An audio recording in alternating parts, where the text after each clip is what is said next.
John Beltran back with Dave Uhrig. Sterling Tigers coached by Rob Busmonte and the assistants Todd Tonch, Mike Busmonte, Aaron Ettinger, Aaron Lambertson, James Brown, and Josh Mayhew. Sterling wearing their road whites with the black numerals and black pants and the white helmets. The Bee Diggers coached by Randy Dreitz, assisted by Ron Albo, Lance Schwint, Dick Creighton, Court Marquez, and Leon Lojak, and they're dressed in their home maroons with the white numerals and the gold outline with the word brush right across the side of their pants on both sides. Opening kickoff tonight. Brought to you by Buildings by Design, the experience to complete your project from start to finish. Get the quality you deserve in your building by starting your build project right. Start with Buildings by Design.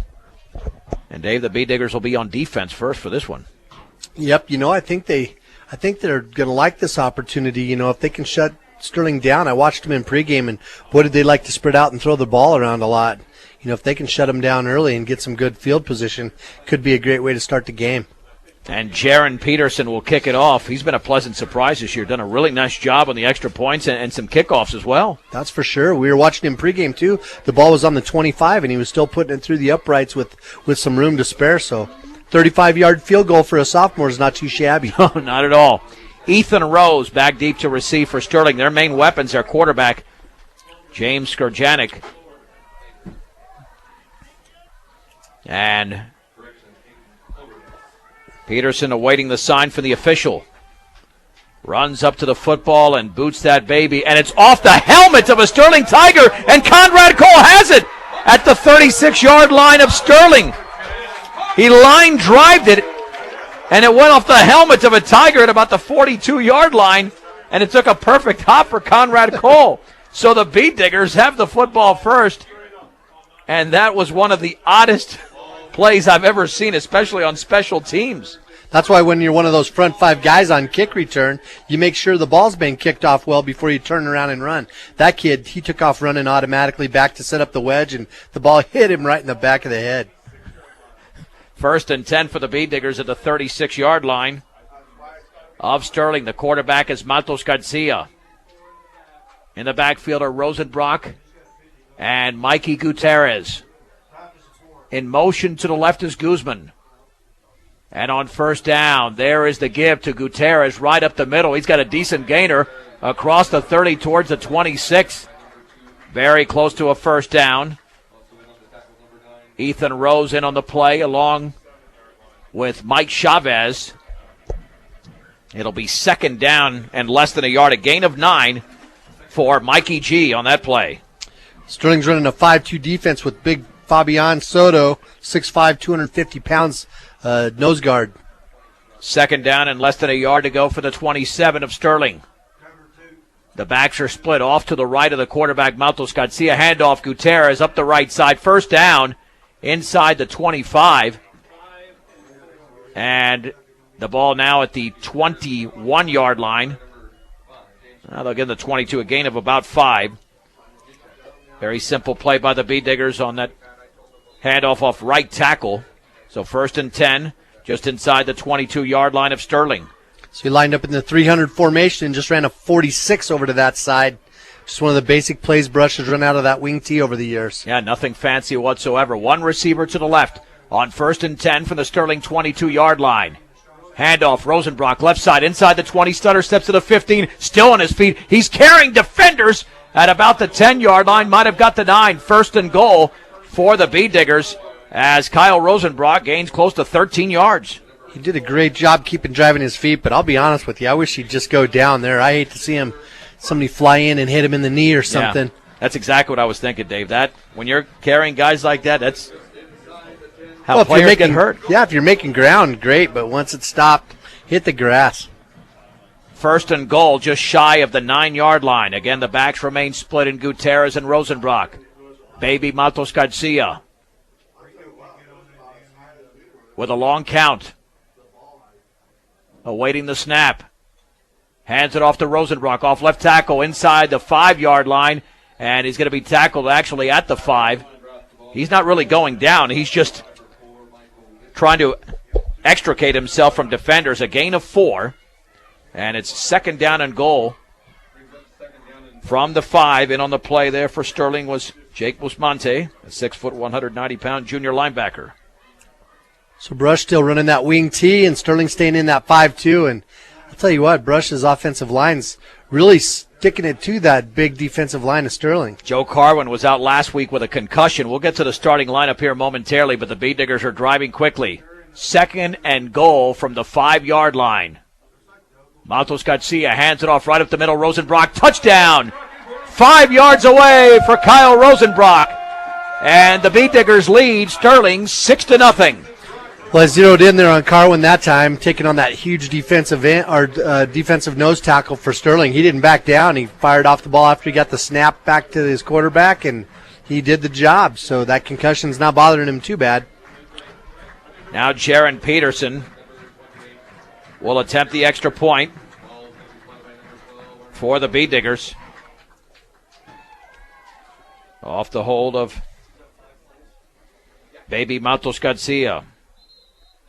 And we got a flag down. It was illegal procedure against the Bee Diggers. So that'll set them back here for the extra point. It'll be a long, and this is good practice, quite frankly, Dave. Oh, it's not bad to move that ball back. And just like you said, given the confidence to that PAT team, the ability to maybe kick that field goal in the postseason when we need it. So the extra point to be attempted is up, and that is good. A rather long extra point from about 25 yards for Jaron Peterson. 9:36 to go in the opening quarter. It's Brush 7, Sterling nothing on 1010 KSIR and KSIR.com. Ethan Rose takes the kick across the 10 to the 15 and gets to about the 26-yard line. A return of close to 21 yards. Mikey Gutierrez made the tackle. 5 plays, 36 yards in 2 minutes and 21 seconds. Kyle Rosenbrock scores from 5 yards out. And the Bee Diggers with a 7-0 lead. And we'll take our first look at James Skurjanek, the Sterling quarterback, in a shotgun. Man in motion to the right is Rose. There's a handoff right up the middle and held up after a short gain and driven back to about the 29-yard line is the lead back, Zach Brammer. As Randy Woodward made the tackle. It's a gain of 3, 2nd down and 7 to go for the Tigers. So they line up in that spread, made us think they were going to throw the ball right of the way. Ran it right up the gut. First Bee Diggers score of the game brought to you by MMI International. In motion to the left is Rose. There was movement along the offensive line. That'll be a legal procedure. That'll make it 2nd down and 12. When buying a mixer or feeder truck, compare the MMI design, craftsmanship, and service. MMI International, they continually outperform their competitors. Hands down, they're not afraid to stand behind their product. They're at 842-5161, MMI International. It'll set up a 2nd down and 12 for Sterling at their own 25-yard line. The Bee Diggers made their mark early on offense. Nothing fancy. They just ran. 2 receivers put each side out of a shotgun. Play action, throw to the right. It's caught underneath at the 25-yard line to the 30. And the catch was made over there by Brennan Skurjanek. About 2 or 3 Bee Diggers got over there to make the play, including Alec Peterson. It's a gain of 5. Now it's 3rd down and 7. No huddle offense. Lining up on the right hash mark in a shotgun. 2 receivers to the left, 1 to the right. Brammer's the lone setback. James Skurjanek awaits the snap, has got it. Pass out in the left flat, caught by Rose. Gets a block across the 30 to the 35. He's close to a 1st down, and he backs his way for a 1st down to the 39. The Bee Diggers did not play good defensively there. They had a play to stop him short. Instead, it's a gain of 9 on the pass out in the left flat from Skurjanek to Rose. Just 2 wide receiver screens, 1 to the right and then 1 to the left. And the Digger corners are playing back, so they have plenty of room to throw that pass. So you can bet Brush is going to have to start playing up close to that line of scrimmage and not giving them so much of a cushion. 1st and 10 for Sterling at their own 39-yard line. 7-0 Bee Diggers. 2 receivers split each side. There's the snap. Handoff to Rose running right, and he's going to be hit at the line of scrimmage. Chased down from behind by Clay Shaver. No gain. 2nd down and 10. Bee Diggers starting lineup brought to you by Cargill Beef. Committed to feeding the world in a responsible way by reducing environmental impact and improving products and processes. Learn about Cargill's story of commitment at Cargill.com. Joe Carwin also on the defensive line, along with the aforementioned Shaver and Jose Rodriguez.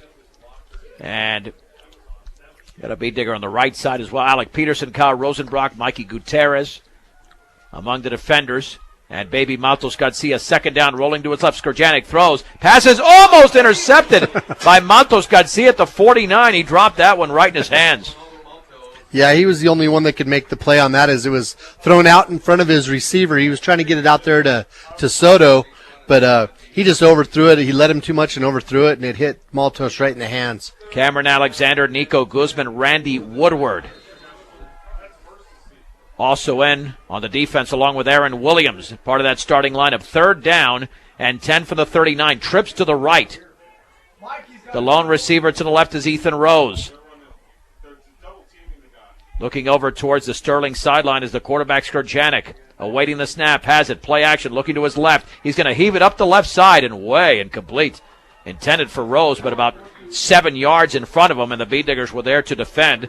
It'll be 4th down and 10, and Brush certainly played very well on the last 3 plays after giving up a 9-yarder, which probably shouldn't have been, but no harm, no foul, as they say, and now the Tigers will have to punt, and Ethan Rose, who also returns on kickoffs, will do the punting with a 4th and 10 situation at their own 24-yard line.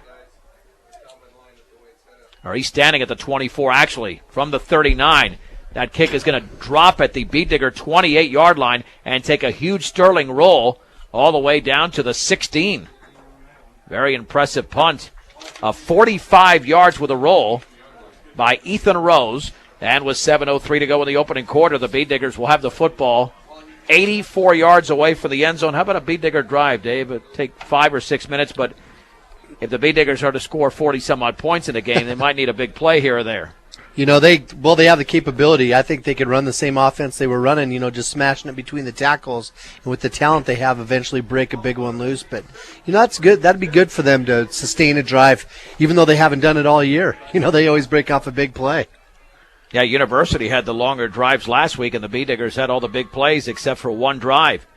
1st and 10, Matos Garcia is under center from their own 16-yard line. He turns, a pitch left to Gutierrez. Daylight to the outside, across the 20, up the left sideline to the 25, a stiff arm to the 30 and knocked out of bounds. As Mikey Gutierrez picks up close to 14 yards. Let's see where the official spot is, as the play was made by Michael Mitchek. And it's a gain of 14 to the 30 and a Beat Digger first down. Just a good play there. Sterling again was in that 5-2. Their defensive end on this side, as Brush was in the 300 formation with the slot and wide receiver over here on the left side. And they even walked their defensive end out here outside our slot to try to contain that sweep, and they still couldn't do it. 1st and 10 for the Beat Diggers at their own 30-yard line. Leading 7-0, 6:40 to go in the opening quarter.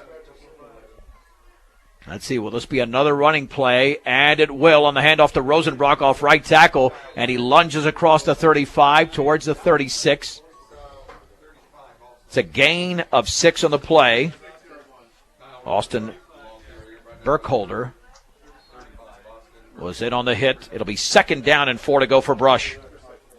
Brush gave him a little different look that time, as they had Mikey look like he was running like a sweep out there to the right side, maybe even an option. They handed the ball off to Rosenbrock, and boy, that froze that defensive end on that side for Sterling. 2nd down and 4 to go for the 36-yard line. The backs remain split. And there's the give right up the middle. Gutierrez with a big hole across the 40. He spins to the 43-yard line. It's a gain of 7. Another Beat Digger first down, as the initial hit was made by Brent Gilliland, a 6'4", 245-pound senior lineman.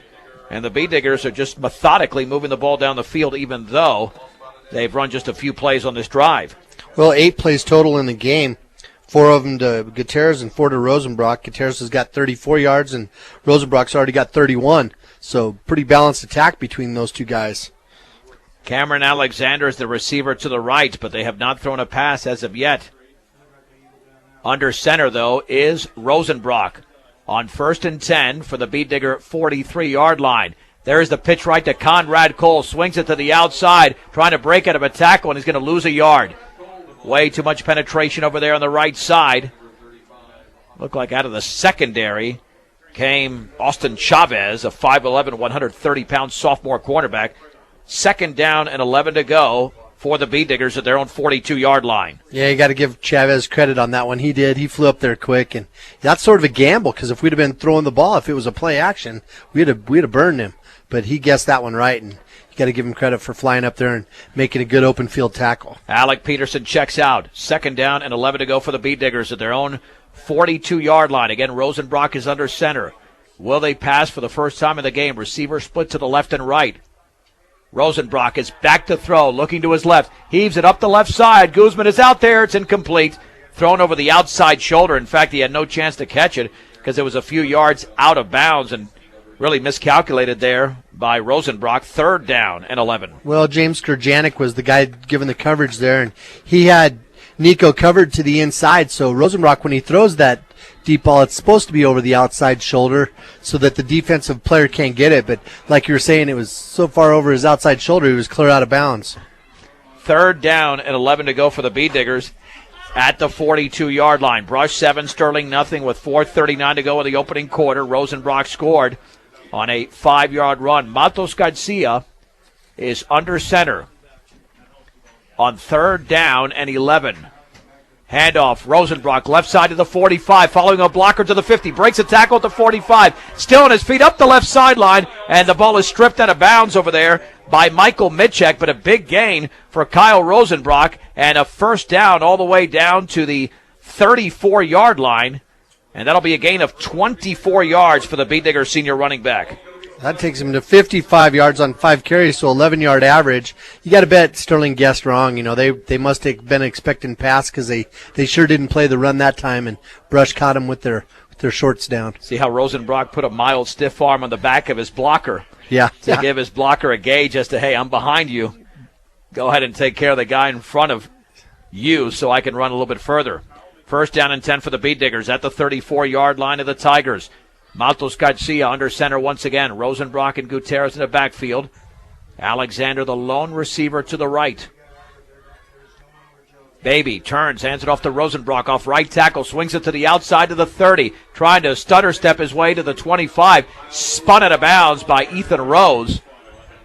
And short of a first down, but a nice pickup for Kyle Rosenbrock. And if they keep running wide here, this game's going to slow down quite a bit because the clock will stop every time, and it doesn't restart in high school football for the respotting of the ball once it goes out of bounds. We'll call it a gain of about 8, second down and 2. Well, Sterling's added some meat there in the middle. They got Evan Capps in there, number 78 at nose guard, and moved big number 72, Fabian Soto, the 6'5", 250 guy, over to the left tackle. So now Capps is at nose guard, and he's a 265-pound 6-footer. Second down and 2 for Brush at the Sterling 26-yard line. Play action. Matos Garcia rolling to his left, wanting to throw. Throws on the run. The pass is caught underneath, and that's a first down to Cameron Alexander as he runs out of bounds at the 14-yard line. Might have got the 13, but nonetheless, it's a nice gainer for the Bee-Diggers. A pickup of 12 on the pass from Baby to Cameron Alexander. What a great play. You know, how would you like to be the corner there? Here you see Rosenbrock rolling out your way. The guy runs for 100 yards every single game, and he's running your way. You have to give up that receiver and come up and make the tackle on him. And as soon as you're done on that waggle pass, then Rosenbrock hits the receiver right in the hands. 4 minutes, 18 seconds remaining first quarter. Brush 7, Sterling nothing. The Bee-Diggers have got the football at the 14-yard line of the Tigers. On first and 10, Matos Garcia awaits the snap. Hands it off left side to Rosenbrock, following a blocker to the 10. Drives his way inside the 5 and nearly scored, but is short of the goal line. But it's first and goal all the way down to the 2 for Kyle Rosenbrock, a gain of 12. 76 yards already for Rosenbrock, 7 carries. Tell you what, it was kind of a nice play there as he was following his blockers. He's over there behind Omar Fierro, the left tackle, and he just kind of bided his time. You know, he wasn't running really hard. He was almost jogging until he saw the hole open up, and then he turned on the afterburners. First and goal from the 2. The Bee-Diggers are looking to extend a 1-touchdown lead. Matos Garcia hands it off to Rosenbrock, left side. He's in easily for the touchdown as he went around the left side of his offensive line, and Brush now leads 13-0 over Sterling. You know, that time I zeroed in on Cookie Barraza. I'll tell you what, he did a great job from his left guard position. You saw him not just get position on the guy, he fired into his body. He got his hips turned so his rear end was like a movie camera taking a picture of Rosenbrock all the way into the end zone. It's a great analogy there, Dave. But that's exactly what it was. Second touchdown of the game for Rosenbrock. Awaiting the snap for the extra point is Baby Matos Garcia. Perfect snap. The kick is up, and that kick is off to the right. Yeah, Peterson didn't hit it very well. 3:52 to go. And the opening quarter, Brush 13, Sterling nothing on 1010 KSIR and KSIR.com. Ethan Rose takes the ensuing kickoff at the 7 and runs across the 20 to about the 25-yard line. And Mr. Everything, Kyle Rosenbrock, makes the tackle. B-Diggers lead 13-0, 10 plays, 84 yards. But in only 3 minutes and 11 seconds as Rosenbrock scored from 2 yards out, his second of the game.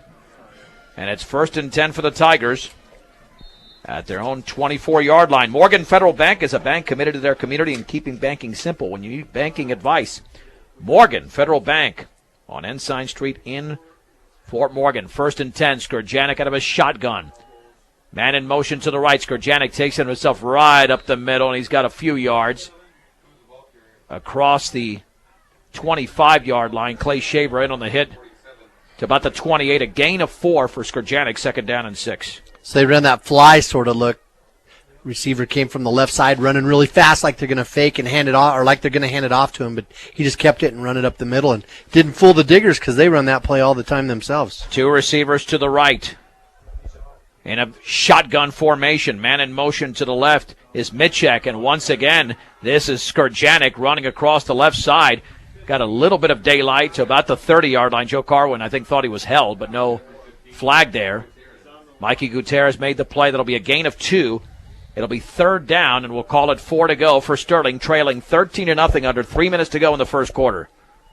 So just a direct snap to him that time. I think Coach Bustamani's thinking about trying to get that running game going. The passing game didn't work so well. In a shotgun, 2 receivers again to the right. Low snap. The pass out in the right flat is going to be caught underneath at the 30-yard line. Breaking a tackle. A 1st down to the 40 as Rosenbrock and Matos Garcia makes the play. And that was Mike Chavez, and it's a gain of 10. And again, the B-Diggers could have prevented a 1st down for the 2nd consecutive possession. But Sterling was able to come through with a play where Brush missed a tackle.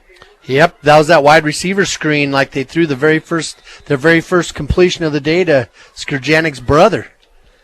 When it comes to livestock feed, you can rely on Colorado Soy to help deal with the nutritional needs of your livestock. ColoradoSoy.com. Man in motion to the right. Handoff. Brammer up the middle. He's got a hole across the 40-yard line towards the 44.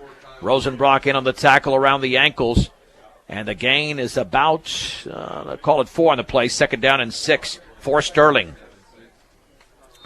Yeah, he was standing next to him there in the backfield and just handed him the ball. Nothing real fancy other than they ran that fly with it. Diggers just didn't quite hold the line there over on that side. On 2nd down and 6 from their own 44-yard line. 2 receivers to the left, 1 to the right. Brammer out of his shotgun will hand it off right up the middle. Big hole for the Sterling running back Burkholder across the 45 of Brush towards the 41. And that's a gain of 15 yards and a 1st down for the Tigers. Their 2nd 1st down in the last 3 plays. Jose Rodriguez would love to have that play over. He's playing that defensive tackle on that side, and the kid just ran right by him. He didn't know he had the ball. 1st and 10, Sterling now in Brush territory. Trailing the B-Diggers 13-0 at the 41-yard line. Receiver to the left is Austin Chavez. Man in motion now to the left is Rose. Skurjanek will take it himself, run up the middle. He's got a big hole, still on his feet, breaking tackles into the secondary and brought down from behind by Cameron Alexander inside the 20 to the 18.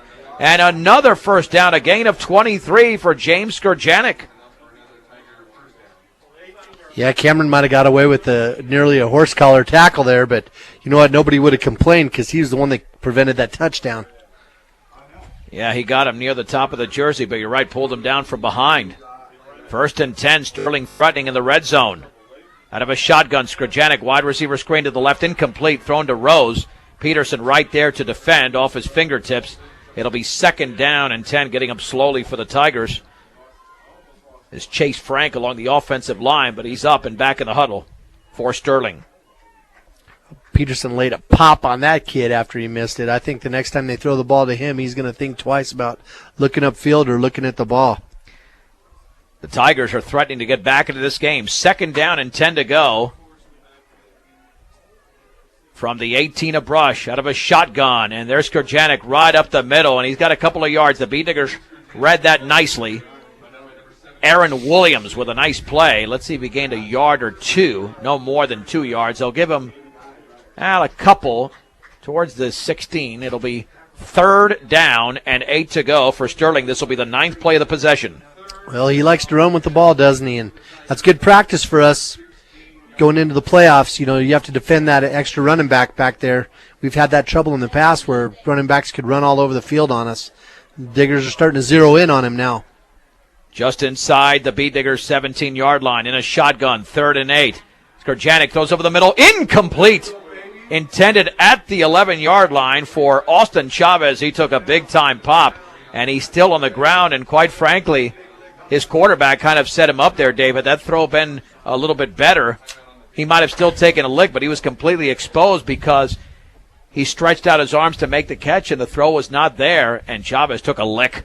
Yeah, you guys remember when Wes Welker took that hit in the preseason against Texas this year when he came over the middle to catch the ball. The only difference is he ducked down and he caught it in the helmet. On that play, he was, just like you were saying, he was standing straight up, and Maltos just put a shoulder pad right in his guts, and not only did he make contact with him, he kind of just drove him straight down into the ground. Oh, so here we go. It'll be a 4th down to go for the Sterling Tigers with 32.6 seconds to go. The ball is just inside the Beatnigger 17-yard line. Well, now that's 2 receivers for Sterling that aren't going to want to catch the ball so well, because there was 2 pretty big-time pops on that series. Yep, well, they're going to go for it here. On 4th and 8, we'll call it the 17. 2 receivers split each side. Skrjanek in a shotgun, awaits the snap, has got the football, 5-step drop, looking, throwing over the middle, wide open, touchdown. Nobody was defending Mike Chavez. He was wide open. And the Tigers on a 17-yard pass from Skrjanek to Chavez are back in the game. It's 13-6 in favor of Brush. 37 yards for Skrjanek passing, completed 4 of 6. It was a good series for him there. But the Diggers did have defenders there in front. They just missed the ball. It's like they went for it, but the ball was able to weave right in between them and make it back there. Now the extra point to be attempted by Chavez. That is up, and that is off to the right. 27.7 seconds to go. And the opening quarter, let's keep it right here, considering the little amount of time. But, Dave, I think that stung the Beatniggers a little bit.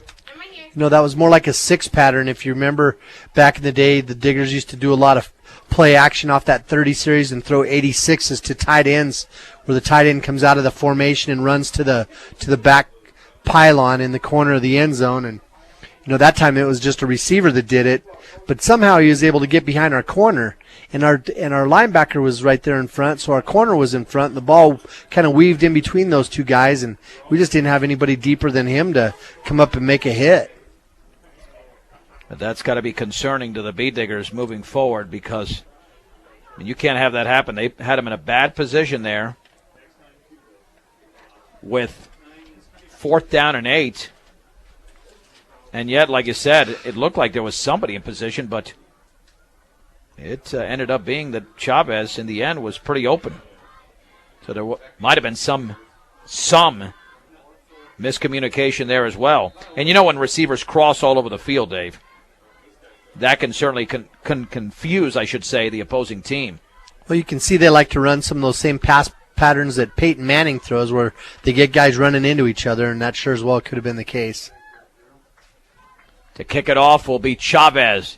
Line drive, and Rosenbrock fields it at the 10. Running straight ahead to the 20-yard line, to his right to the 25, and he's tackled at the 28-yard line, a return of 18. And with 22 seconds to go, in the opening quarter. The Bee Diggers will have the football at the 28-yard line. Keep in mind you can follow us on Twitter and on Facebook at KSIR Sports. So 1st and 10 for the Bee Diggers. And they usually respond when the opposing team scores. That's happened virtually all season. And sometimes they respond quickly. Lining up on the right hash mark.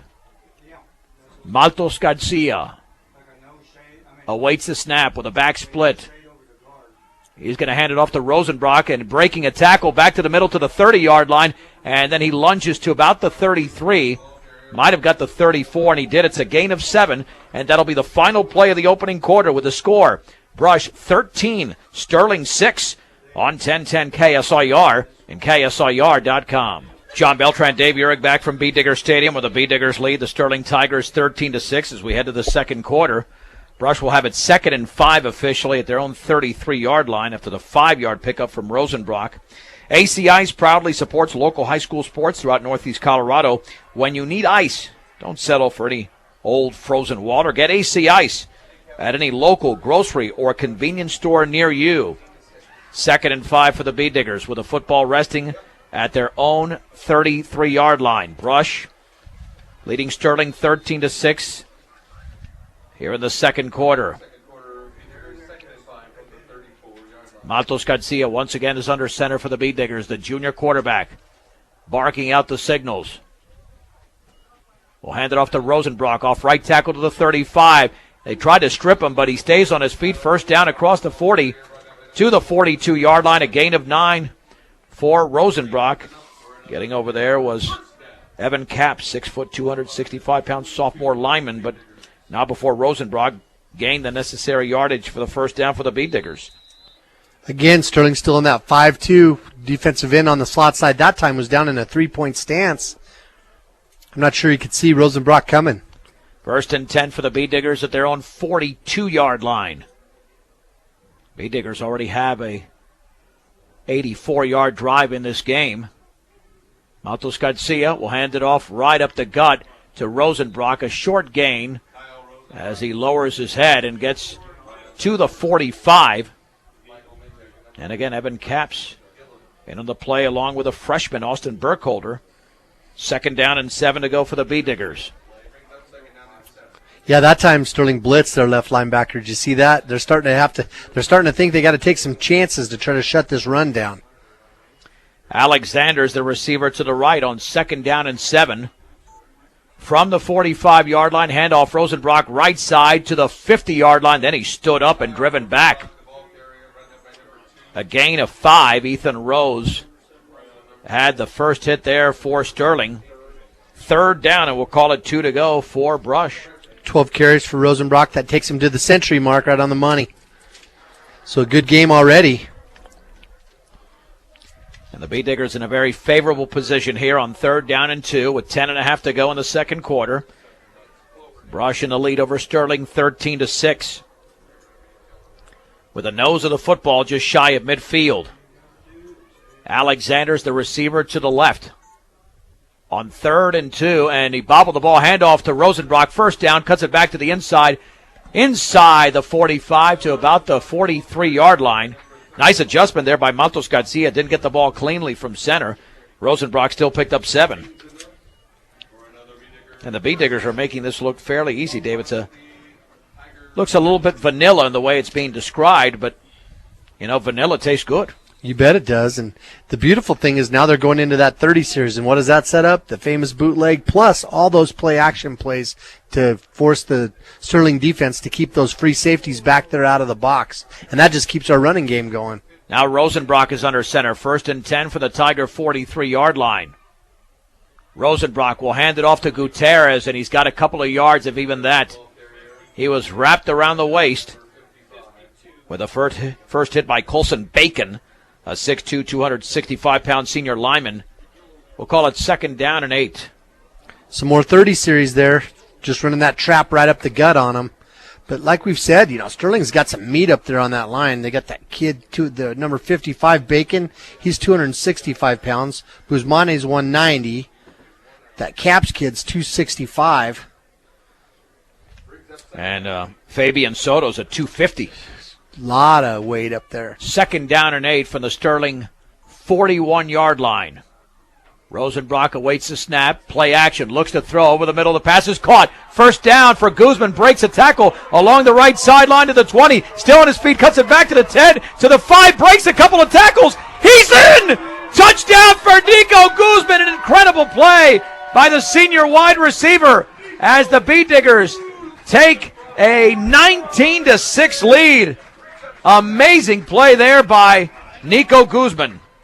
Yeah, you know what? He did a good job. He was sure-handed when he caught the ball, and then he was really smart. He turned it upfield. He got to the sideline, but he wasn't going to just take it up the sideline and get pushed out of bounds. He cut it back just at the right time, and then he kind of had a lucky tackle there off of Sterling as a kid. Tried to tackle him from behind and actually shoved him forward, but he didn't go down, and he kept his balance and made it. 41 yards in the pass play, but it was Guzman who did the majority of the work after about a 12 to 15-yard pass. An incredible play. He was bouncing off of tacklers like he was inside of a pinball machine. Yeah, you're right. It was all him. He didn't get the block he wanted. He had a guy out there that tried to make a block, but because of his cutback, it threw it off for that kid. And luckily, Clay Shaver didn't clip somebody on the play. He was smart enough to hold back, and then Nico did the rest. They'll go for 2. Rosenbrock looks to throw to his right. The pass is caught by Guzman. To the right side, the 2-point conversion is good. 8:54 to go. We are in the second quarter. It is Brush 21, Sterling 6 on 1010 KSIR and KSIR.com. Jaron Peterson's kickoff goes out of bounds at the 18-yard line, so Sterling will have good field position here.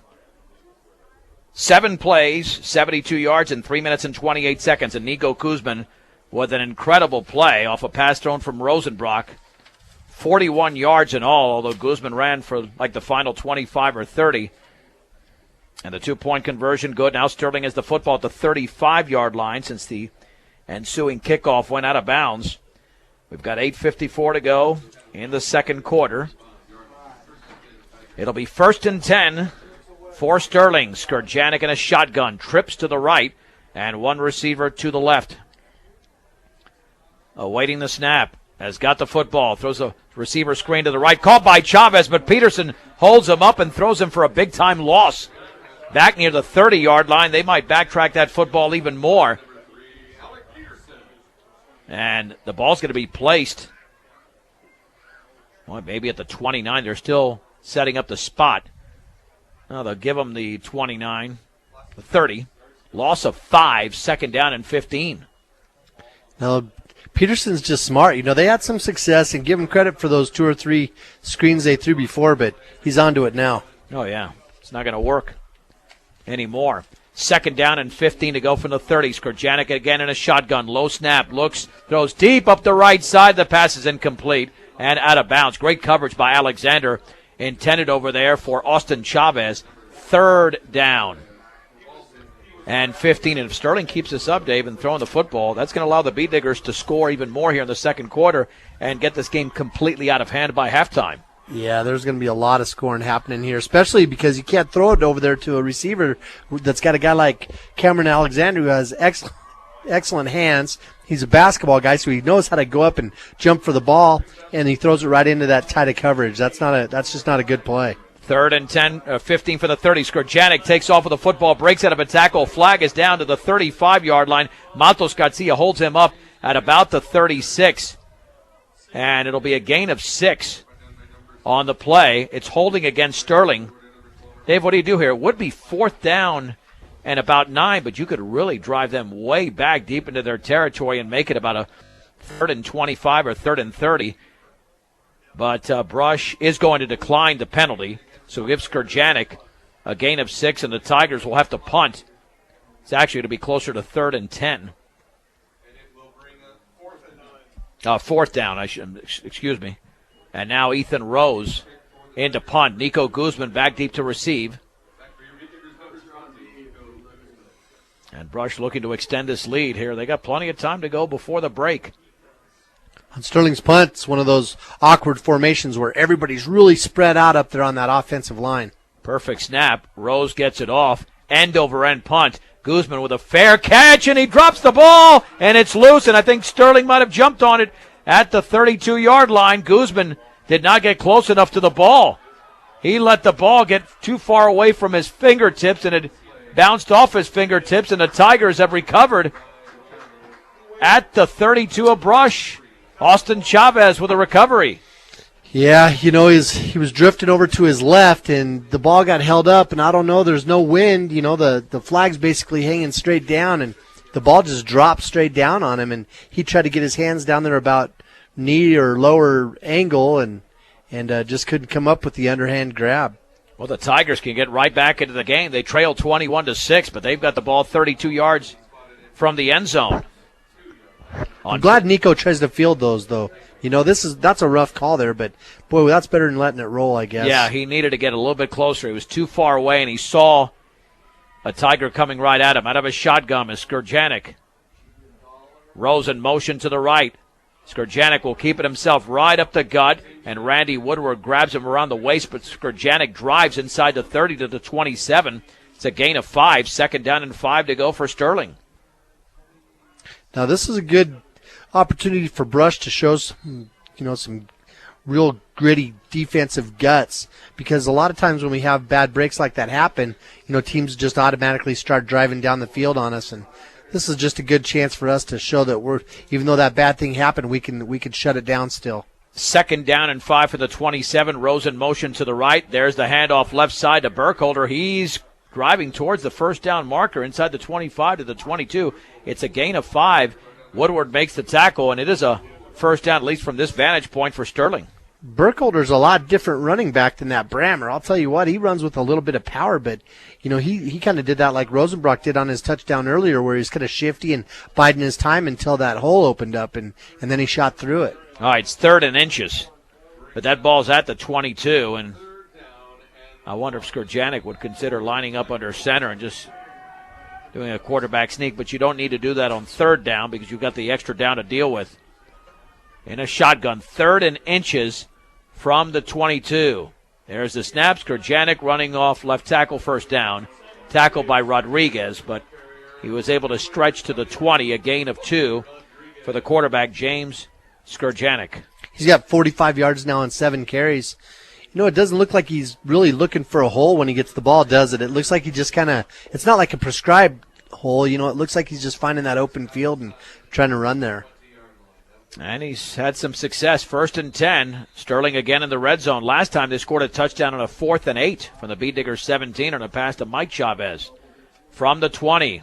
Shotgun, Skurjanek pumping, throwing deep up the right side towards the end zone. That's intercepted in the back of the end zone. Picked off by Cameron Alexander, who had position on Austin Chavez, and the Beat Diggers come up with a big turnover. Well, we said it earlier, if he's going to throw the ball straight up in the air out there to Cameron, he's got those great hands, and he's step for step with the receiver. That would have been a different play had the Skurjanek thrown it over his outside shoulder. Instead, he threw it to the inside, and that was a pretty easy play for Cameron. 1st and 10 for the Beat Diggers at their own 20-yard line. 6:39 remaining, 2nd quarter in Brush. The Beat Diggers trying to improve to 8-0, lead by a score of 21-6 over the Sterling Tigers. Maltos Garcia is the quarterback with Gutierrez and Rosenbrock in the backfield. The Beat Diggers have only had one huge play in this game. That was a 41-yard touchdown pass from Rosenbrock to Nico Guzman. Maltos Garcia on 1st down. Quarterback keeper right up the middle to the 25-yard line. And then he's held up just across the 25 by Michael Mitchek to about the 27. And we'll call it a gain of just about 6 yards, 2nd down and 4 for Brush. Same play Brush ran a couple weeks ago. Remember that when Rosenbrock did it and took it in for a touchdown? That was a 7-7 game at the time against Platte Valley. And the Beat Diggers never trailed thereafter. 2nd down and 4 just beyond the 26-yard line. One receiver to the right. On 2nd down, there's the pitch right. A big hole for Gutierrez to the 30.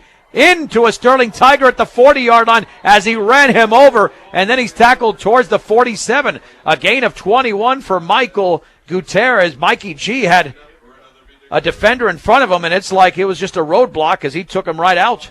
Yeah, that's going to be one of my favorite plays that I've ever seen Mikey run. I'm not going to forget that one because he did. He just ran right over that kid, and that kid's going to have a bruise on his chest from the shoulder pad Mikey put on him. 1st and 10, just beyond the 46-yard line. Give him a gain of 20 officially. Again, Matos Garcia is the quarterback. And on 1st down, Baby turns, hands it off right up the middle to Mikey. He doesn't have any big yardage there. He stood up after a gain of 2 to the 48. Austin Burkholder, man, he's an impressive-looking freshman, making plays out there for this varsity team from Sterling. 2nd down and 8. He sure is. He's got some speed, but he's just that stocky-looking football player kind of thing. He just looks like he's got some power. For all your banking needs, see the folks at Bank of Colorado with locations across northeastern Colorado. Bank of Colorado, the way banking should be. Member FDIC. 2nd down and 8 to go for the Bee-Diggers at their own 48-yard line. In motion to the left is Guzman. Matos Garcia on the pitch left to Gutierrez, looking for a block. Swings it to the left side of the 50, along the sideline to the 40. Still on his feet down to the 30-yard line, and then he's knocked out of bounds. Big gainer there for Mikey Gutierrez, but a flag is down at the Sterling 43-yard line. This might be coming all the way back. Yeah, we had some lead blockers out there, some linemen pulled out there, and I'm afraid one of them might have ended up in a little bit of bad position and caught somebody in the back. Well, that holding penalty might take the football back towards the line of scrimmage, though. That's a block in the back, apparently, by the Bee-Diggers. Sometimes your running back gets out there and they have so much speed, you think you have position and you're making the big block for them, and then they run past you or they change directions, which is what happened on that play.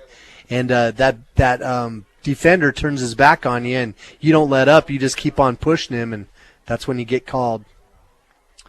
Well, give him 11 yards because it's a 10-yard penalty from the spot of the foul.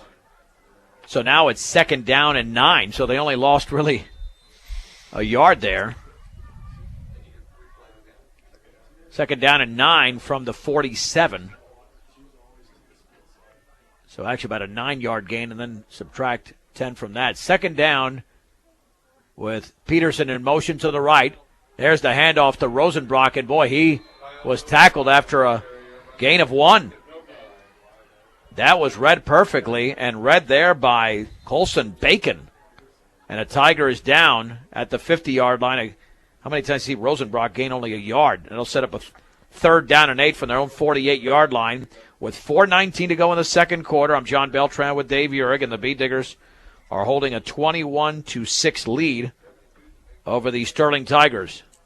That hit that they put on Rosenbrock, that was the kind that kind of makes you wince when you see it because, it was a pop, and the kid came from a distance. He definitely didn't slow down when he hit him. 3rd down and 8 to go from the 48. Baby awaits a snap. Bootleg to the right. He's got running room to the 50, down to the 45, up the right side to the 30. He's got 1 to beat at the 20, down to the 10, cuts it back to the 5, and he's inside the 5 to about the 3-yard line for Baby Matos Garcia. It's a gain of 49 yards. 1st and goal for the Bee-Diggers. 55 yards on 2 carries, a perfect time for that bootleg, and he showed a little shake and bake there at the end as he tried to fake that defender out that was coming from behind to catch him. But Sterling did a good job of bringing him down there at the end. Bee-Diggers have the football at the 3-yard line, just inside the 3, looking for their 4th touchdown of the opening half. And Dave, this probably will not be their final touchdown. The Bee-Diggers have this knack, like they did last week against University, that even though there's a limited amount of time left, they end up scoring multiple touchdowns. Rosenbrock is under center, and now an official's timeout. Oh, I'm sure Baby wanted that end zone so badly. He was close. He's a good player, and he's got another one that's got a lot of savvy. I zeroed in on the offensive line on that play, and that big number 78, that Caps kid, we said he's weighing about 265. He was on some big old roller skates because he was at least 5-6 yards backwards as our offensive line shoved him off the ball. Rosenbrock is under center. 1st and goal from the 3. Rosenbrock Looking to throw to his right, to the left, I should say, incomplete. Intended for Alexander. He separated himself slightly from the receiver, but Rosenbrock was wide of the target. 2nd down and goal to go from the 3. That was sort of a timing pattern, wasn't it? Cameron went downfield and then shot outside, but before he made his break and cut it to the outside, Rosenbrock had already thrown it. And, I think if he had had a little bit more power on it, he might have got it out in front of Alexander, but he just led him too much with not enough power. They might try another pass because, they know that the run is going to work, but Maltos Garcia is now under center, even though he threw a touchdown pass last week for the first Beat Digger score. More than likely, with Rosenbrock and Mikey G in the backfield, you'd think Maltos Garcia would hand the football off. 2nd and goal from the 3. Quarterback sneak as he drives towards the end zone. Is he in? And he is! Maltos Garcia with a 3-yarder right up the gut. And the Beat Diggers now lead 27-6. How about that, Dave? He deserved that touchdown, quite frankly. You bet. He's the one that got it down there that far. But I'll tell you, the other guys that deserve that touchdown's that offensive line. They're just blowing people off the ball. That time I see Omar Fierro in the back of the end zone with Maltos. He didn't run back there to congratulate him. He ran back there right along with him as he was blocking. Now the extra point to be attempted by Jaron Peterson. And the kick is up. He booms that baby right through the uprights, right in between the uprights. 3:15 to go before the break. Brush 28, Sterling 6 on 1010 KSIR and KSIR.com. And the kickoff is taken across the 25 to the 28. Ethan Rose stood up there. B.J. Hirschfeld got down there on special teams. Beat Diggers now with a 28-6 lead. Did a nice job there with a drive that took about 3 minutes and 24 seconds. And the Beat Diggers had to travel a long way, set up by that 49-yard run by Maltos Garcia. 1st and 10 for Sterling at their own 29-yard line. Skurjanik will hand it off on the right side. First carry of the game across the 30 to the 35, still on his feet, breaking it to the 50, into the secondary to the 35, chased down from behind. Ball is fumbled. Peterson's got it, but the play is ruled dead on the carry by freshman Peyton Cloberdance. And there's a flag down at the 34-yard line. Beat Digger stunned by that one. All the way down to the 28. So that would be a 43-yard gain, but let's see the official gain since there is a flag down. It'll be a spot foul if it's against Sterling. Oh, a clip against the Tigers. Wow. That's a big penalty, Dave. Huge. But the Diggers got to be aware, they've seen that fly look a few times tonight already, and those guys over there on that side, they got to be ready to step up there and make that tackle, not hanging back trying to guess where the ball's at, rely on their keys, because that tight end over on that side is going to tell you, or the slot on that side is going to tell you what's going to happen, but based on how they come out and try to block you. So just really was just caught our defense sleeping a little bit and maybe guessing that the ball was going to come up the middle. Beat Diggers went on another 80-plus yard drive. It's at the Sterling 49-yard line, the Brush 49-yard line. So we'll give him about 32 yards. Or check that. It's a 15-yard penalty, 37 yards, and the 15-yard penalty. Out of a shotgun. Handoff running left once again is Cloberdance, and they're trying to strip him as he gets about a yard, maybe two, to the 48-yard line as Alec Peterson made some contact. Joe Carwin around the football as well. 2nd down. And we'll call it 9 to go for Sterling. We're under 2:40 to go here in quarter number 2. Brush 28, Sterling 6. And now the Beat Diggers got to show up defensively to have a shot here to score again before the break. Yeah, I'd love to see that happen. But like you say, we're going to have to show up defensively by just being aware. Sterling's coming out with all these little trick plays and these fancy things, and Out of a shotgun, Skurjanik fakes. He'll take the football himself right up the middle. He's got daylight, breaking tackles at the 35-yard line, up the right sideline. Then he's hit at the 32. But again, the Beediggers missing tackles towards the middle of the field. It's a gain of 16, first down for Sterling. Yeah, that's just some bad tackling there. Guys are right there. They're not breaking down. And I watched one of our guys kind of lead with his head. His legs were straight and his upper body was leaning forward with his head down. And he really didn't know where that kid was at. It was easy for that kid to juke him. This is 10-10 KSIR, Brush, Fort Morgan, Greeley. I'm John Beltran with Dave Uhrig.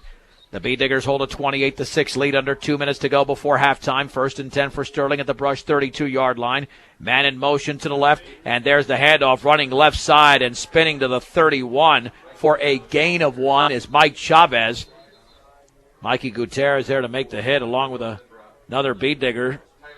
2nd down and 9. Timeout for Sterling with 1:44 to go. That was nice of them to take that timeout and help us out.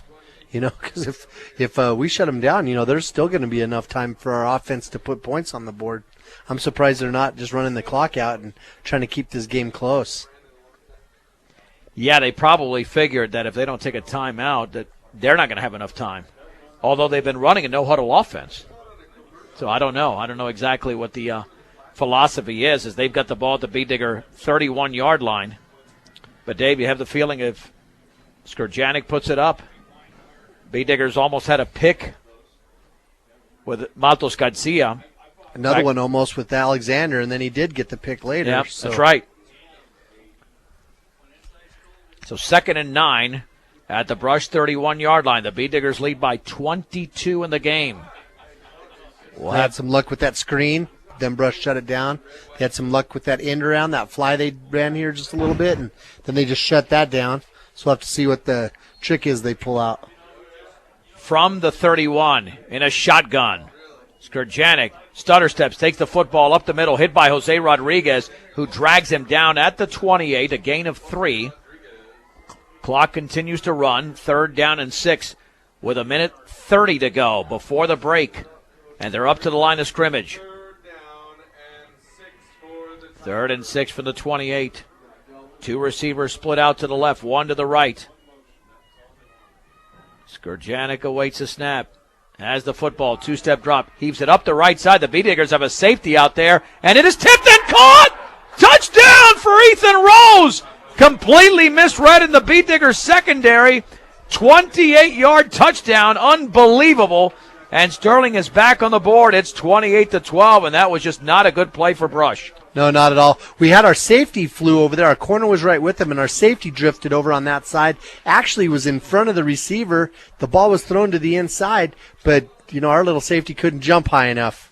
And the ball just got over to the top of his fingertips just barely and made it an easy catch. He tipped it to himself, and now Sterling will go for 2.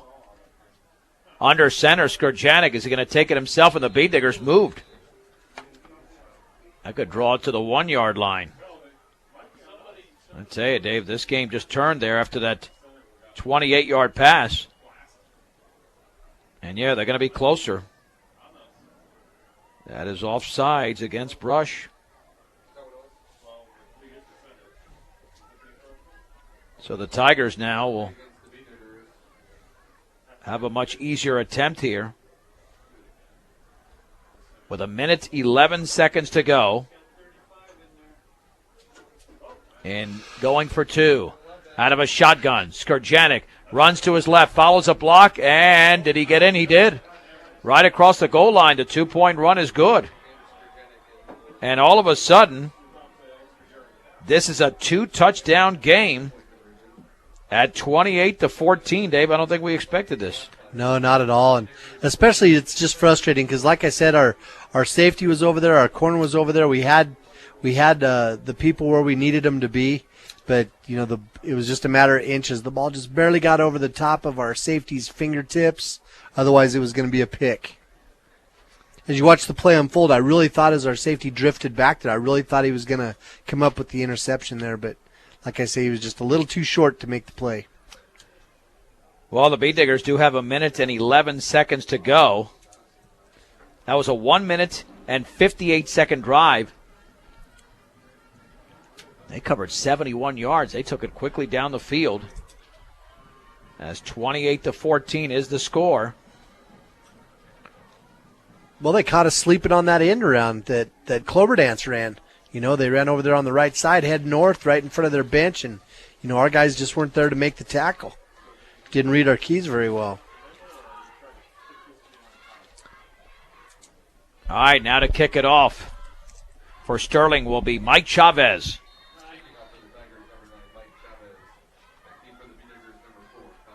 And nope, it's going to be kicked by a secondary. Sterling player does not go 10 yards, and the Bee Diggers pounce on the football at the 47 of Sterling. Nice play by Aaron Williams, although they could have just let it go. And now the Bee Diggers are going to have incredible field position, and they have all 3 timeouts remaining with 71 seconds to go before the break, and they receive the second half kickoff. They could make this a 35-14 game going into halftime, Dave. Yeah, that was shocking, actually. Williams probably shouldn't have jumped on the ball, because if he would have touched it and not completely controlled it, then, it would have been their ball. But, he was just making sure we had coverage for it, and sometimes maybe you don't remember how far the ball rolled. Yeah, Jacob Segui, a freshman, actually booted that football. Didn't go 10 yards. 1st and 10 for the Bee Diggers at the 47 of Sterling. No reason the Bee Diggers should not score before halftime. They were in this situation last week inside of 30 seconds to go, and it was a 77-yard pass from Rosenbrock to Peterson in Greeley against University that got them to the running clock for the entire second half. They will not have a running clock for the second half here. They're about 4 touchdowns away from doing that after Sterling just scored. Maltos Garcia will be under center at the Sterling 47-yard line. Alexander's the receiver to the right. They can still run the football here with all those timeouts. Maltos Garcia on the bootleg right, swings it to the outside of the 40-yard line, and then he spins and is down towards the 35. That'll be a first down and a gain of 12 for baby Maltos Garcia, and it'll stop the clock for the movement of the chains. 67 yards now for Garcia. I don't know if that bootleg fooled anybody, but he's so fast, it didn't give their defenders and those linebackers didn't have a chance to make it over there as they tried to recover from that fake trap up the middle. Yeah, he's out of the game, so Rosenbrock is now the quarterback in a shotgun from the 35 of Sterling. Has the football, 3-step drop, throws it to his left, caught by Peterson underneath, and he's close to a first down as he's grabbed from behind. Timeout called at the 26-yard line. So that'll be a gain of 9 yards, and that timeout brought to you by Greg Mullen at State Farm Insurance, Home Auto Life and Health. State Farm Insurance is there for you and your family. Greg Mullen will help you find the best policy to fit your life. 842-4555, 44.8 seconds to go, second quarter. Brush 28 and Sterling 14, but the Bee Diggers are 26 yards away from extending the advantage. It's funny the difference in these two offenses. The Brush kids are coming out and under the coaches they're running a regular offense, not a lot of fancy stuff, just pounding the ball and doing a really good job with their blocking. And then Sterling on the other hand coming out relying more on, kind of a more spread out trick offense. It's funny how the two teams are just so different philosophically. Brush's philosophy right now is working a little bit better as it has all season. It's a pretty long time out. Sterling's already back on the field. The Bee Diggers are still huddled up near the sideline. 2nd down and 1 for the 26. You get a first down, you stop the clock for the movement of the chains. There's plenty of time. 44.6 is an eternity. Unless you get tackled behind the line of scrimmage, then you have to use a timeout, which the Bee Diggers still have 2 of. The backs are split. Mikey G and Kyle Rosenbrock. 2nd and 1 for the Sterling 26. Maltos Garcia. Bootleg again. Needs one block. Swings it to the inside of the 20. He's at the 15. Then he's spun down for a first down. All the way down to the 13-yard line, a gain of 13 for Maltos Garcia. No timeout needed for the Bee Diggers because the clock is stopping again for the movement of the chains. They'll place the ball at the 12. And now Rosenbrock's in a shotgun. 37 seconds to go before the break.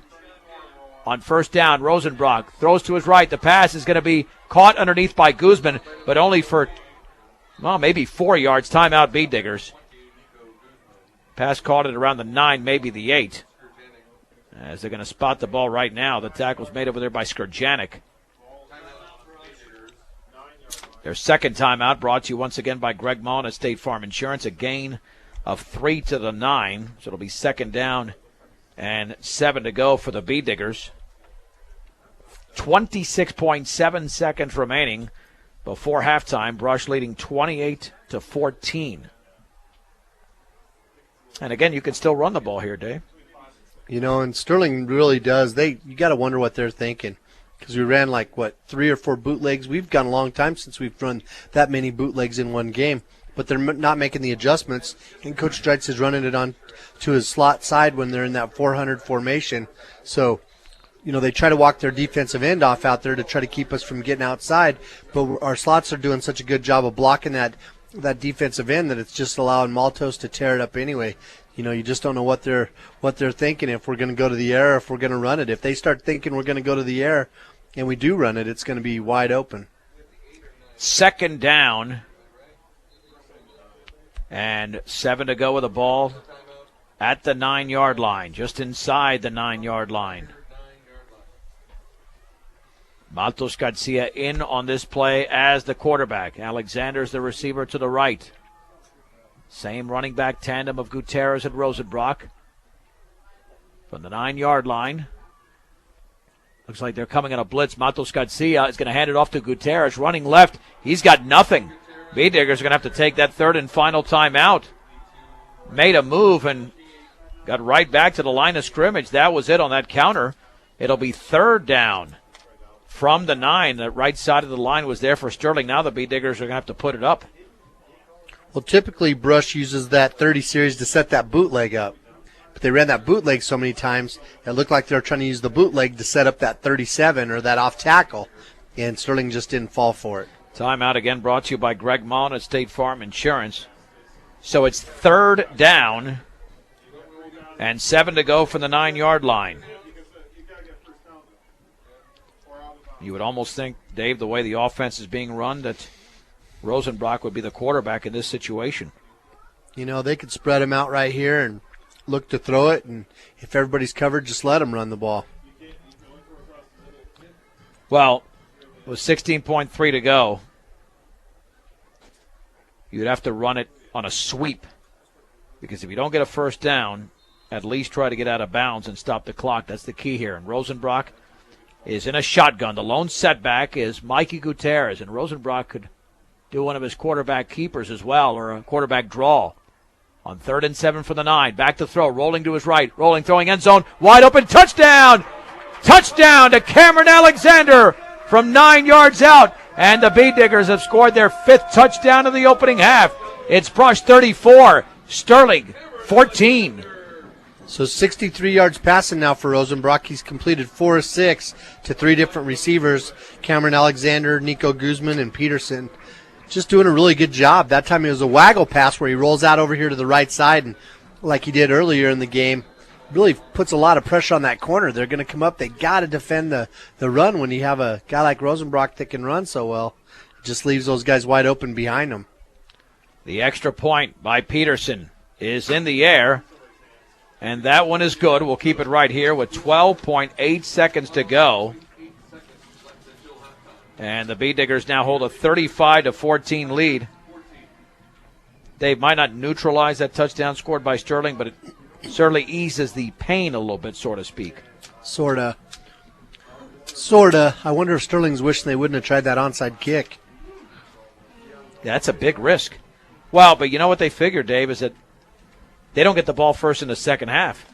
So you take a calculated risk, but now Brush can go up 42-14 before Sterling even touches the football in the second half. So that's a big headache they've created for themselves. Rosenbrock with his second touchdown pass of the game. The first one went to Nico Guzman. So Sterling on their kick return, they have all their best hands people up here on the 50.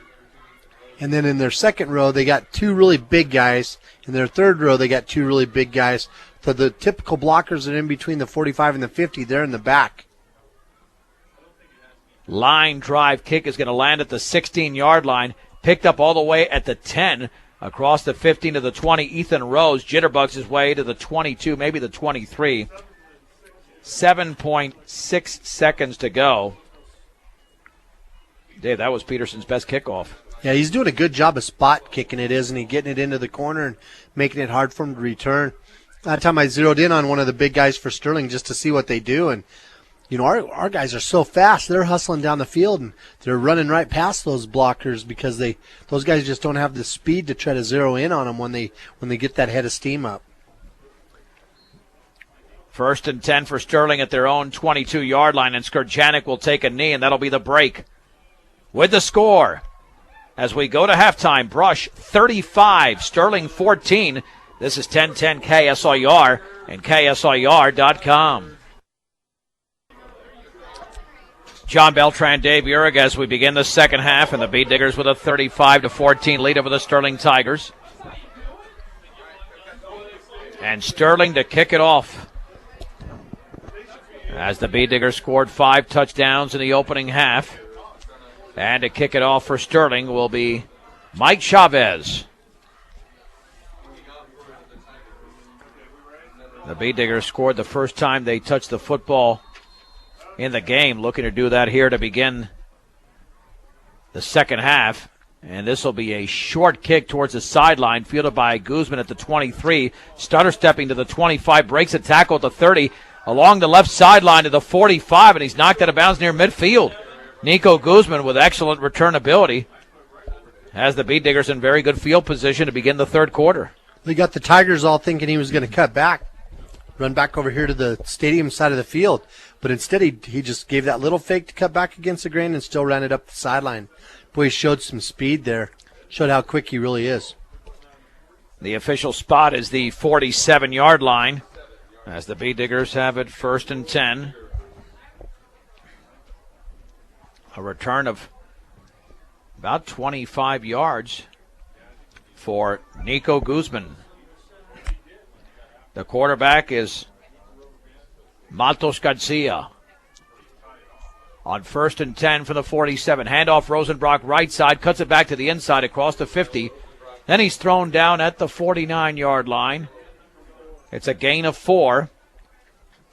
And the Sterling tackler was Michael Mitchek. 2nd down and 6 to go for Brush. Well, that took Rosenbrock to 112 yards, 15 carries. On 2nd down and 6 from the Sterling 49-yard line.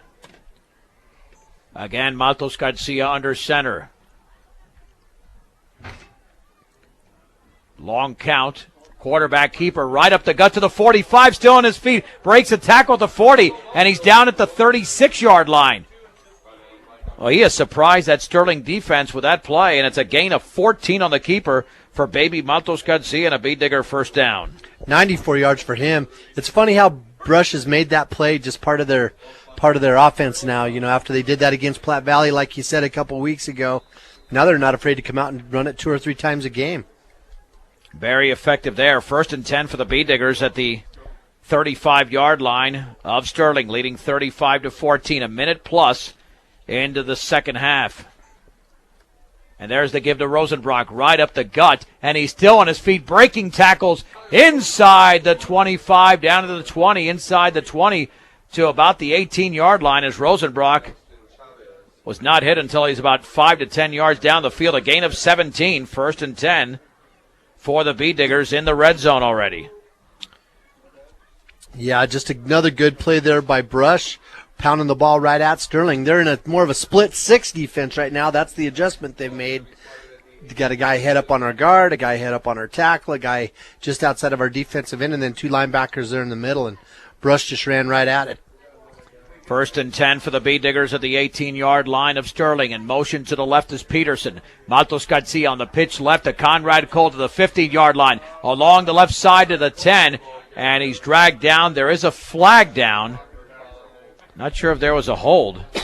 Unless they grabbed him by the face mask. It's a gain of 8. But let's see if it's coming back. It will be a hold against the Bee Diggers, so it is coming back, and that'll set up a first down. And certainly longer than 10 yards. Looked like the holding penalty occurred down the field, so you might give Conrad Cole some yardage. The flag was thrown at about the 13. They'll place it at the 23. So he gets about 5 yards in the play. First down and 15 to go for the Bee Diggers at the 23-yard line of the Tigers. Leading by 3 touchdowns. On first down, Matos Garcia turns, hands it off to Gutierrez, running off left tackle. He's got little yardage, I tell you. The Bee Digger offensive line at times, especially when Gutierrez runs the football, having trouble blocking some of those Tigers. And Gutierrez only gets to about the 21. They'll only give him a yard to the 22. Second down and 14 to go. 6th play of the drive coming up for Brush. Well, part of that isn't just the line blocking. Part of it's, in the offense, some of the plays work against some defenses better than others, and that's why you see Mikey have really huge games against some teams and not such huge games against others. Make Stubbs Gas and Oil your next stop out of town. When you're heading out of town during your visit, you can gas up your vehicle, sit down to lunch, get snacks, and your hunting and fishing licenses as well. Stubbs Gas and Oil. From the 22, back to throw. Matos Garcia rolling right. The pass is caught underneath by Cameron Alexander for a short gain to about the 17 or 18-yard line. Not much. A gain of 5. It'll be third down and 9 to go for Brush. Well, Cameron's got 3 passes tonight.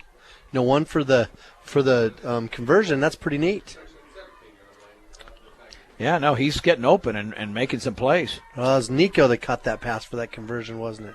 Nico caught it for the conversion, but Cameron did have a touchdown and an interception. Rosenbrock under center from the 17. Back to throw, pressure coming, throws up the middle, wide open, touchdown. Caught by Alec Peterson as Rosenbrock was getting hit on the release. And the Bee Diggers now lead by a score of 41-14 over the Sterling Tigers. The pass was just a really slick one where Peterson got back over behind those linebackers, and he found that crease in between the linebackers and the safeties, and Rosenbrock just hit him right on the money. Again from 17 yards out. Now the extra point to be attempted on what turned out to be a short drive. Jaron Peterson to attempt the extra point. And that kick is up. And he booms it off the upright. No good. No good. 8 minutes and 40 seconds to go, third quarter. Brush 41, Sterling 14 on 1010 KSIR and KSIR.com. 17-yard pass. And the Bee Diggers on that pass from Rosenbrock to Peterson now lead 41-14. Low line drive kick headed towards the sideline. Bounces at the 24. And still rolling and going for it was a Bee Digger, but Ethan Rose allowed the ball to go out of bounds. He took a big gamble there. And Mikey Gutierrez nearly chased it down along the sideline. Nonetheless, Sterling will have it at their own 35-yard line after the Bee Diggers put together a 7-play drive, 53 yards in just over 3 minutes. 41-14 Brush with 8:40 to go in the third. I'm John Beltran with Dave Uhrig. The Conrad Cole was over there, too, trying to chase that thing down, and he was sure hoping he was going to be able to recover it, but looks like Sterling's going to bring it back and make Brush re-kick it. Okay, so it will be a re-kick. Yeah, I think it was Cole before Gutierrez, and you're right, he had a better shot, and Cole's got some major speed, which is why he almost came up with that one. So now the Bee Diggers will be kicking off from the 35-yard line. Been a little bit of an off night for Peterson kicking. He's had a lot better games so far this season, and you want him as sharp as possible once the Bee Diggers get to the playoffs. Well, he's trying to find particular places to kick it, where they don't return it so well. But, Sterling's got all those big guys there in the middle. They're not return guys, and they're definitely not people with hands. Peterson with a little pooch, and that ball is loose at the 43-yard line. Still loose. I think the Tigers jumped on it. Looked like Michael Mitchek fell on it at the 40-yard line. So good field position for Sterling. But they're down by 27 points here with under 8:40 to go in the third quarter. I think that was a good idea for Brush to just try to kick it nice and short right there, because you saw one of the up guys. He's looking to see who he's going to block, and you can bet those big lineman guys, they're scared to death when the ball gets close to him, so he wasn't even looking for it. Let's see if Sterling tries to establish the run, because they had some success and they got away from it, and that played into Brush's hands. 3 receivers to the left. 1st and 10 from their own 40-yard line. Man in motion to the right. This will be a give right up the gut to Brammer, and he's got a couple of yards, maybe 3, to the 43. Held up there by Jose Rodriguez and Kyle Rosenbrock. 2nd down and 7 to go for Sterling. So they ran those trips out over here on this side to make us think pass and try to surprise us with the run up the middle. Right back up to the line of scrimmage, and a shotgun is Skurjanek looking over towards the sideline. On 2nd down and 7 from the 43-yard line. 2 receivers this time to the left, 1 to the right. Pass out in the left flat is off the hands of the intended receiver, Austin Chavez, into the Beet Digger bench. 3rd down and 7 to go. Stop, shop, and save on all your grocery needs and snacks for game time enjoyment at Brush Grocery Cart. You can also pay your public service bill and access Western Union. Brush Grocery Cart, 1302 West Edison Street in Brush.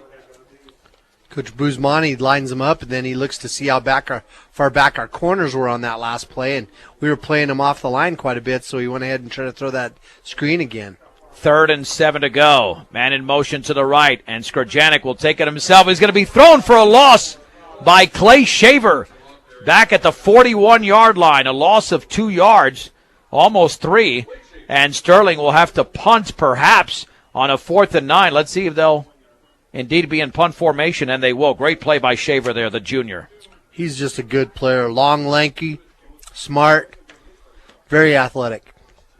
Nico Guzman, the return man, he fumbled in the second quarter on a fair catch. Low snap. Rose gets it off. Line drive. Guzman will let it bounce at the 28-yard line. Beet Digger's got to watch out as the ball rolls freely towards the 21.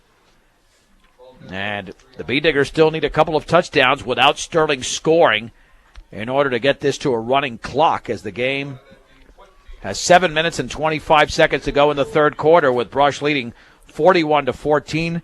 And the Beet Diggers have the ball at their own 21-yard line after that punt of about 38 yards from Ethan Rose.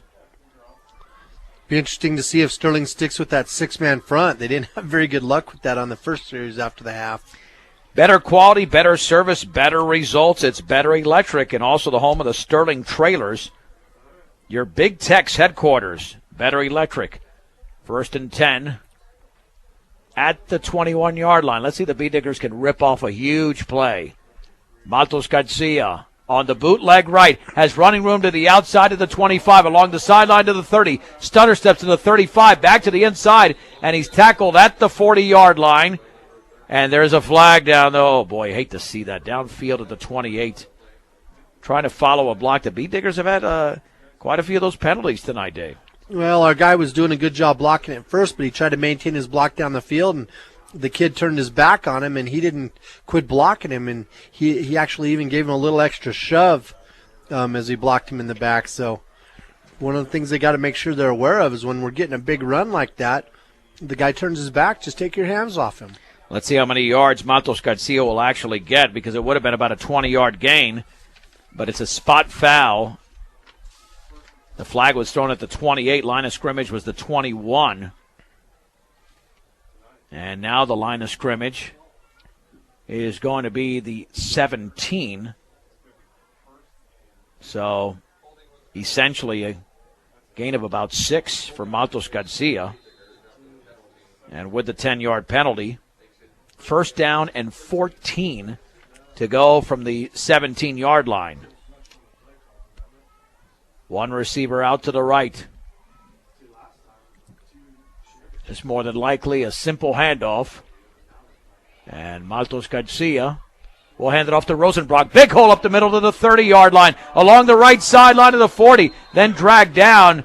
But he's got a first down at the 44 for Kyle Rosenbrock. That's a gain of 27 yards. 165 yards now for Rosenbrock, 17 carries. Maltos Garcia, 100 yards on 6 carries. And he got to the 44 pretty quick. That didn't take long. He burst through that hole there. Well, they're in that 6-man front. Those linebackers don't make the tackle on that inside trap. He's off to the races. There's only one safety back here. Rosenbrock now the quarterback. He has thrown 3 touchdown passes on the night from the 44. Rosenbrock back to throw, looking, pressure coming, throws off his back leg. Pass is going to be intercepted. Underthrown at the 36. No, incomplete. Well, that's a great play by Guzman if he broke it up. It looked like it was picked off on a ball underthrown, but Rosenbrock is thrown under duress here a couple of times. Yeah, he got hit right there at the end, actually put on the ground, and the Whitecap was watching to make sure the kid didn't, attack him too hard after the pass was thrown, but he took a hit there. 2nd down and 10. That might be a play in the future, Dave, that Kyle would pump fake and then work his way out of it. Because let me tell you, they're coming full force, and he's got enough moves that if you stutter step on the defender, you put him down to the ground. Under centers, Maltos Garcia, 2nd down and 10. The B-Diggers at their own 44-yard line with a 41-14 lead. There's the handoff, and the ball is loose and fumbled, and it's recovered by Sterling. Rosenbrock, I don't think, ever had the grip on the football, and it's recovered by Brent Gilliland at the B-Digger 43-yard line. Yeah, there was just confusion from the very beginnings. Maltos was trying to tell Gutierrez to line up over there in blue formation, which is that halfback on the left side, and I think they just got a little confused about, where the ball was going to be going. And now there's a flag down. Well, if Brush retains possession, I wonder if it's a face mask or something. But there is a flag down, and I don't know if that was thrown during the play. It'll be a offside. Nope. Oh, unsportsmanlike against Brush after the play. Wow, that should place the football at the 28-yard line of Brush. I thought it was going to say offside for some reason, but he just stretched out his arms. And now Sterling's in excellent field position. Most of the time that happens because the guy said the wrong thing out there.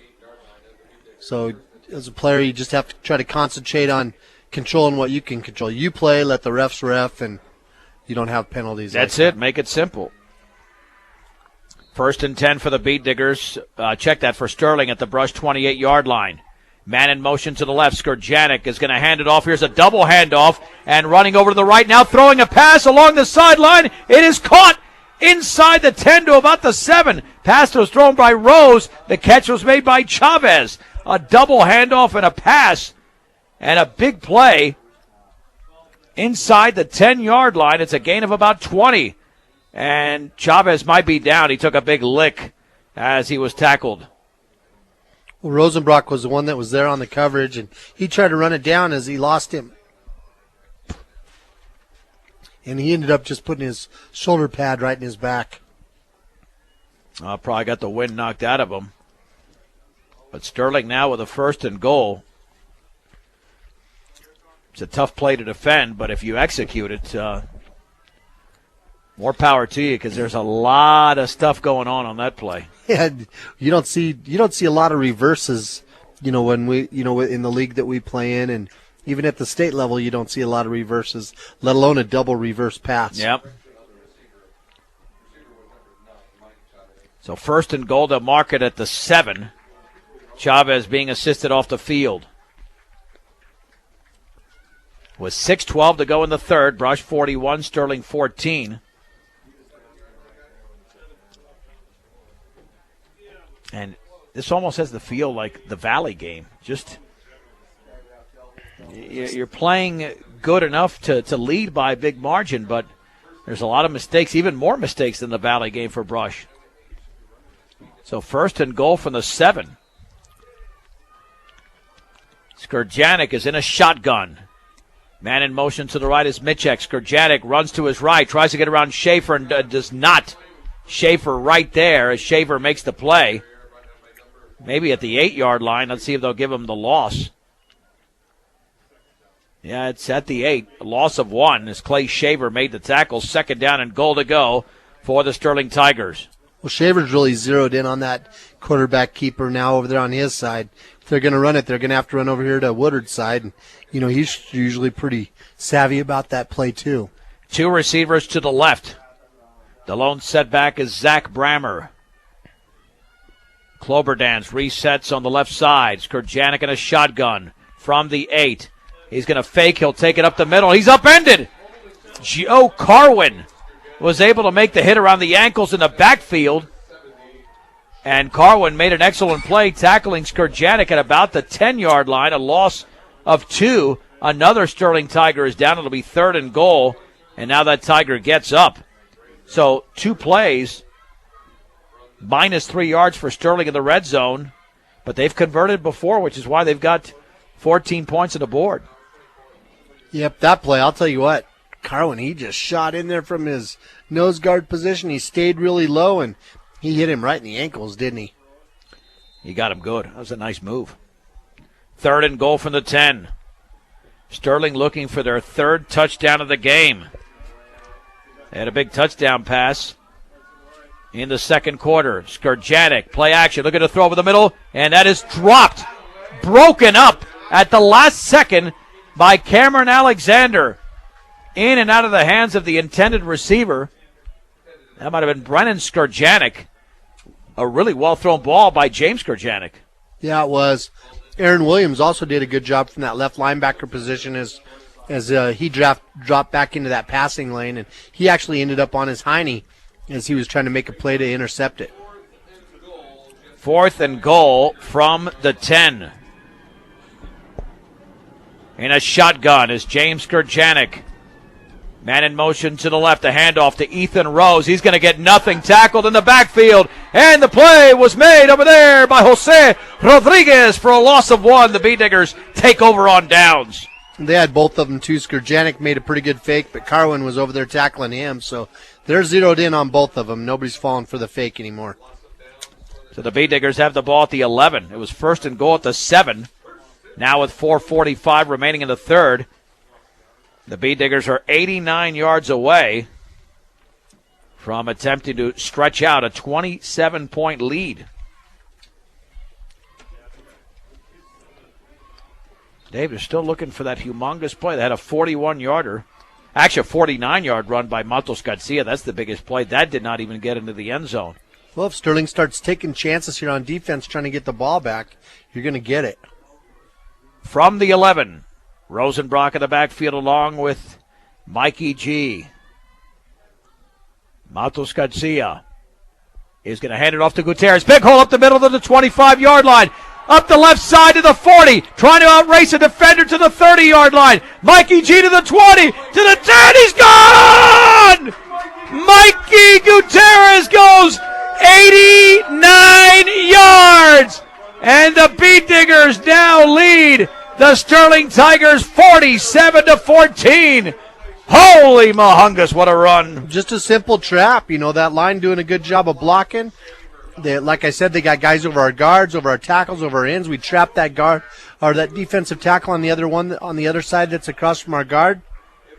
Linebackers got to make the tackle. If they're looking around someplace, they don't know where the ball is, and I think that's what happened to him right there. And you got to give Clay Shaver a lot of credit. He ran down there and actually passed the defender that was zeroing in on him and ran in front of him to prevent the tackle at the end.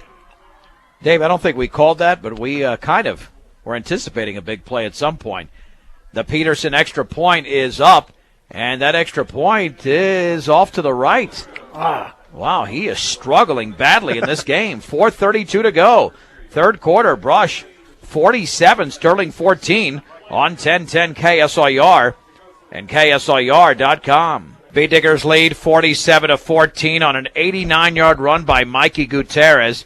Peterson to kick it off. A low line drive at the 15-yard line, fielded by Rose, straight ahead across the 25, tackled at the 29-yard line. A return of 14 yards, and B.J. Hirschfeld in on the hit. This is 10-10 KSIR. Brush, Fort Morgan, Greeley, John Beltran with Dave Urig as the Bee Diggers lead the Sterling Tigers 47-14. Dave, I hate to say this. Despite the lead, there's way too many negatives in this game for Brush. Yeah, just so many little miskeys, and it's funny you bring that up right after that huge, great play there by Mikey, but like you're saying, those little miskeys just leave a bad taste in your mouth. But how good is this team, considering that they made quite a few mistakes and they're up by 33 points? Could seem like 33 touchdowns. 1st and 10 for the 29-yard line. Skurjanek and a shotgun for Sterling. 2 receivers split out to each side. Awaiting the snap, has the football, rolls to his right, pressure coming, throws off his back foot, and it's incomplete. Intended at the 41-yard line for Austin Chavez. 2nd down and 10 to go for Sterling, but the Bee Diggers can score and actually make it extra point. Peterson has had such a good year, but tonight he has taken a different direction. It's not intentional. He's just missing those kicks. No, he's under some pressure, too. They're bringing some guys over there from the right side, so it's to Peterson's left, and he's got to be watching those people as they're coming back there. A defensive end and like another inside defensive end, if you will. 2nd down and 10 to go, just shy of the 29. Trips to the right. Man in motion, handoff to Cloberdance, running wide to the right across the 30, and then he spins to the 33. Was that Shaver there to make the tackle? Nope, that was Aaron Williams. The gain is about 3 yards. It'll be 3rd down and about 6 to go. 6 or 7 to go for Sterling. Well, he's their big play guy. From the 32, we'll call it 3rd and 7. Again in a shotgun is Skurjanek, and we had movement. The Bee Digger defense is pointing towards the Sterling offensive line, and that will be illegal procedure against Sterling. Well, Dave, maybe we'll get to a running clock here in the 4th quarter because this has been a long game so far. Yeah, I think it's going to happen. Sterling's starting to make some mistakes, trying to force some passes, and we have those good DBs that are, they can forecast where the ball is going to go. Boy, Tristan Teeter did a good job that last time over there on the left defensive tackle side, making sure he didn't jump as the Sterling offensive line made a move. And I believe the Bee Diggers called a timeout. Randy Dreitz did call one, brought to you by Greg Mullen at State Farm Insurance. Well, they're pointing in the Bee Diggers' direction. Home, auto, life, and health. State Farm Insurance is there for you and your family. 842-4555 with 3:37 to go, 3rd quarter. And Brush leading Sterling 47-14. The Tigers have a 3rd down and 11 at their own 28-yard line. The Bee Diggers have 3 touchdown passes from Kyle Rosenbrock. He scored a couple on the ground, as Matos Garcia also scored on a 3-yarder. And then the big play moments ago, an 89-yard run by Mikey Gutierrez reminded me a little bit of that run he had last year in his junior year against Platte Valley, which I believe it was the first drive of the second half. It went for 80 yards. Broke the game open. Bee Diggers won that game, I believe 21-7. All right, 3rd down and 11 to go from the 28. 2 receivers put out each side. Cloberdance in motion to the right. There's the snap, and we got another flag, and that's also going to be against Sterling. I think Cloberdance took off down the field before the ball was snapped. That's illegal motion. Dave, I'm smelling a potential turnover. They throw this ball down the field. Unless they pull that double reverse again and then try to throw it down there. Do you see how fast Carwin was in the backfield on that last play? Yeah, he shot out of there pretty easy. He just ran right in between the guard and the center, and he was about ready to take the handoff if they were going to do it. 3rd and 16 from the 23. Again, Cloberdance in motion to the right. Play action. Heaves it up the left side, and the pass is incomplete. Intended for Rose. Broken up by Gutierrez. And that was close. Rose almost had that football. It'll be 4th down. And I'm not sure the Bee Digger coaches are happy with the way that was actually defended by Brush. I'm not sure Mikey actually saw the ball coming in there. As one of those plays, he might have been able to make a play on that and intercept it. But he had an INT return for a touchdown last week. And a punt will be Ethan Rose. Nico Guzman standing at his own 47. Big opportunity for the Bee Diggers. Perfect snap, and that's a high fluttering kick, a short one though. It bounces out of bounds in Sterling territory, inside the 45, still walking inside the 40. It's about the 37. Well, that punt only went for about 14 yards. Hey, we'll take it. Now, I'll tell you what, I'd just love to see a touchdown here and a 2-point conversion and let that. Well, all you need is the line, extra point. You get the extra point, that'll make it a 40-point game, but you got to make that extra point with 3:25 to go, third quarter, and the Bee Diggers holding a 47-14 lead. Yeah, well, the problem is we haven't been making any extra points. Yep. They had to go for 2 after the first conversion failed. 1st and 10 for the 37. Handoff on the counter, and a big hole for Conrad Cole up the middle of the 25-yard line, and he spins his way inside the 15, and he's tackled there, almost grabbed by the face mask, but it's a gain of 22 for Conrad Cole. 1st and 10 for the Bee Diggers. He's so fast. He's not very big, 140 pounds if that, but he's got some speed and some strength and doesn't go down very easy. The Bee Diggers are in the red zone once again. Peterson checks out. Back in is Nico Guzman. Under center's Maltos Garcia on 1st and 10 for the Sterling 15-yard line, with the Bee Diggers up by 33 with 3 minutes to go in the third. Handoff, Gutierrez up the middle to the 10, to the 5, races for the end zone. It's a touchdown for Mikey Gutierrez, 15 yards out, and Brush now leads 53-14 over Sterling. Just another 30 series. That's all they've run the whole time. That was that trap up the middle. The play before was the off tackle, but that one was the trap up the middle, and Sterling's just not reacting. But you can't come out and run that 6-man front and not have the support from the linebackers or that safety that to stop that kind of a offense. Well, Dave, they'll attempt the extra point off the 15-yard run by Mikey Gutierrez. Come on, Jaron, let's nail this one. Get to a running clock off the hold of Maltos Garcia. There's the snap. The kick is up, and that kick is good. Just inside the right upright. We go to a running clock. 2:55 and counting. Brush 54.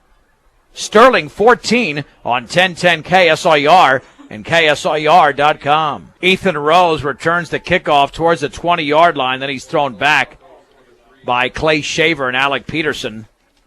Mikey Gutierrez with a 15-yard run. The extra point was good on a 2-play drive that covered 37 yards. Under a running clock now with 1:23 to go in the third. And the Bee Diggers lead the Sterling Tigers by a score of 54-14. Dave, can you imagine if the PAT was missed and they'd still need another touchdown or a field goal? But a nice job by Jaron Peterson. Has had a rough night kicking-wise, but he's still a very good kicker. Out of a shotgun from the 21, the handoff up the middle to Brammer. Big hole across the 30.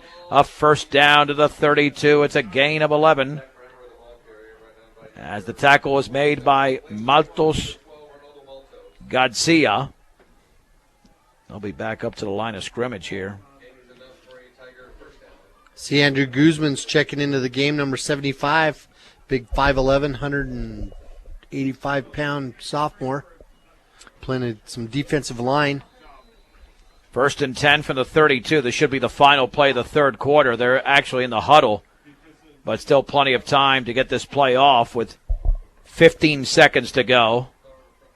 Out of a shotgun is Skurjanek. Mitchek in motion to the right. Skurjanek with the football. Will hand it off to Brammer. Stutter stepping, then running right up the middle and getting held up by both Randy Woodward as well as Andrew Guzman, who Dave just mentioned. It'll be a loss of 1, and that's the end of the third quarter with the score. Brush 54, Sterling 14 on 1010 KSIR and KSIR.com.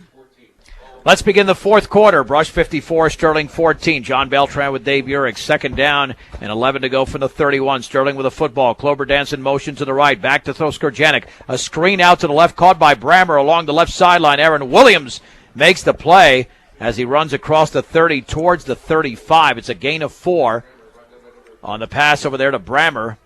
It'll be third down, and we'll call it about 6. Boy, Williams just zeroed in on him in a hurry. He had a lot of ground to make up. He got over there quick, showing his speed. Willow Coffee, Tea, and Smoothies and G Sweets Bakery, your perfect combination, open 6 a.m. to 6 p.m. Monday through Friday. Saturday, 7 until 4. They're at 921 Edison Street in Brush. Hand off to Brammer, left side. He's going to be thrown for a loss on that 3rd and 6 play. And Tristan Teeter made a nice hit back at the 32-yard line. Loss of about 3. It'll be 4th down and 9 to go, and Sterling will punt. Keep in mind we're under a running clock, so we should see a lot of the Bee Diggers come into the game that normally are second-teamers. Rose standing at his own 17, gets it off. A spiraling punt, a beautiful punt over the head of Guzman. Now he fields it on a hop at the 20-yard line. Stutter steps to the 25, has the left sideline to the 40. Guzman then runs into a Tiger at the 45-yard line. A return of 25, and he's down as Guzman lowered his head and took a pop there. And he's going to be assisted off the field. But, Dave, I say that's it for Guzman there. Yeah, he's a little shaky coming off the field. A return of 25. Do we have a flag down? There's a bunch of Tigers out there, or the Bee Diggers just huddling up along the sideline. Yeah, Guzman walking that off, but you take that risk, you lower that head. Yeah, he wanted to put a hurt on that kid that was trying to tackle him, and that kid just put a little bit more on him. It wasn't helmet-to-helmet contact. It was more that kid's shoulder pad to Nico's head. 1st and 10 for Brush. 9:47 to go in the game, and that's exactly how long the game will take to finish unless a timeout is called. And your quarterback is Trent Mount. He scored a touchdown earlier this season against Weld Central. From the 45 with a back split. There's the give right up the gut. That is B.J. Hirschfeld to the 49. It's a gain of 4. The tackle was made by Brent Gilliland. 2nd down and 6 to go for the Bee Diggers. So I see Daniel Barca out there, Hunter Bostrom. Novus Auto Glass Repair and Replacement. Novus gets you back on the road. 2nd down and 6 to go. The Bee Diggers had the ball at the 49-yard line, quickly up to the line of scrimmage with that play clock running down. On 2nd down. Man in motion to the right. And there is the pitch right to Conrad Cole. Swings it back to the 50-yard line as he cuts it back, and then he's thrown back. All right, they might give him half a yard, and that's about it. Zach Brammer made the hit. No, back to the line of scrimmage, in fact. 3rd down and 6 to go for the Bee Diggers at their own 49-yard line. Leading 54-14. Now Hunter Bostrom, a 5'7", 150-pound junior, checks into the game for the Bee Diggers. He's got lots of speed. Let's see if he'll get the ball. He's in the backfield there with B.J. Hirschfeld on 3rd down and 6 from the 49. Mounts will hand it off right up the middle and driving inside the 50 towards the 45-yard line. Close to a 1st down. Some strong running there for B.J. Hirschfeld. I mean, he was carrying defenders. That's some great running by Hirschfeld. It'll be a gain of 5, but it'll be 4th and 1, and the Bee Diggers will go for it. Yeah, he did. He kept his feet and kept driving. Those guys were jumping on his back, and he just wasn't going to go down. He wanted that 1st down so bad. With 7.5 minutes to go in the game. Sterling's not rotating anybody into the game either, so this is really good practice for our youngsters. 4th down and 1 from the Sterling 46. Mounts quarterback sneak, and I don't know. They're driving, and he's still driving, and I think he got the first down on second effort, Dave. Yeah, the official, you saw him drift over there, stand right on the 45-yard line, and that's all he needed to get. Be a gain of 1 for Mounts. And it is a first down. Boy, what a push by the B-Digger offensive line and for Mount, because it appeared he was stopped short. Yeah, he just kept his feet and kept driving. Some of those linemen, I see Riggs Tan out there. He's playing a tackle over on the right side. From the 45-yard line. Hopefully the B-Diggers could just run out the clock entirely. At least another 2 to 3 minutes. There's the pitch left, and Bostrom is going to be hit at the line of scrimmage. About 3 Tigers there to make the play. It'll be second down and 10 to go. Austin Burkholder, the freshman, who's been in on many plays, including a big run in the opening half, was the first man in on the tackle. Bostrom is out. Conrad Cole is in. Second down and 10 for the B-Diggers at the 45-yard line. And even 6 minutes to go under a running clock in the game. Brush 54, Sterling 14. With a back split. Trent Mount on second down and 10. Sterling jumped. Good hard count there by Mount. It was only a sophomore. And that'll take the football down to the 40-yard line and make it a 2nd and 5. Seeing Tristan Volk out there. Leonel Labanos. Well, just like that, Cole is out and Bostrom is back in. Ray Miller's playing a guard over on the right side. And they haven't run a play in over a minute, which makes it even nicer for the B-Diggers. Second down and 5. And Mount on the bootleg left gets around a defender along the left sideline, and he's close to a first down inside the 40 towards the 37-yard line. Peyton Kloberdance, a freshman, makes the tackle. It's a gain of about 3. We'll call it third down and 2 to go after that game by Trent Mount. So Mount's got some speed there. He just couldn't get upfield fast enough because their defensive end was upfield so far. He had so much penetration. He just had to give up too much ground to get around the corner. Third down and 2 to go for the 37. Oh, they got about 7 in the box right there. Edgar Rojas in motion to the right. Handoff Hirschfeld right side. He's got a first down driving inside the 35 to about the 34. That's a terrible spot if they only give him the 35. Nah, he was way past that, wasn't he? Yeah, but look where the spot is. It'll be a first down, only a gain of 2, but I'd say he gained more than 2 yards, at least 3 on that play. Nonetheless, it gives the B-Diggers a first down. With under 4 minutes to go in the game, the B-Diggers have held the football now for about 6 minutes under this running clock. How nice it would be, like I said, to run out the clock and not allow Sterling to gain possession of the football. We saw University last week called a timeout. 2 timeouts with less than 30 seconds to go. And Sterling jumped again. It'll be 1st and 5. Colson Bacon jumped across the line of scrimmage.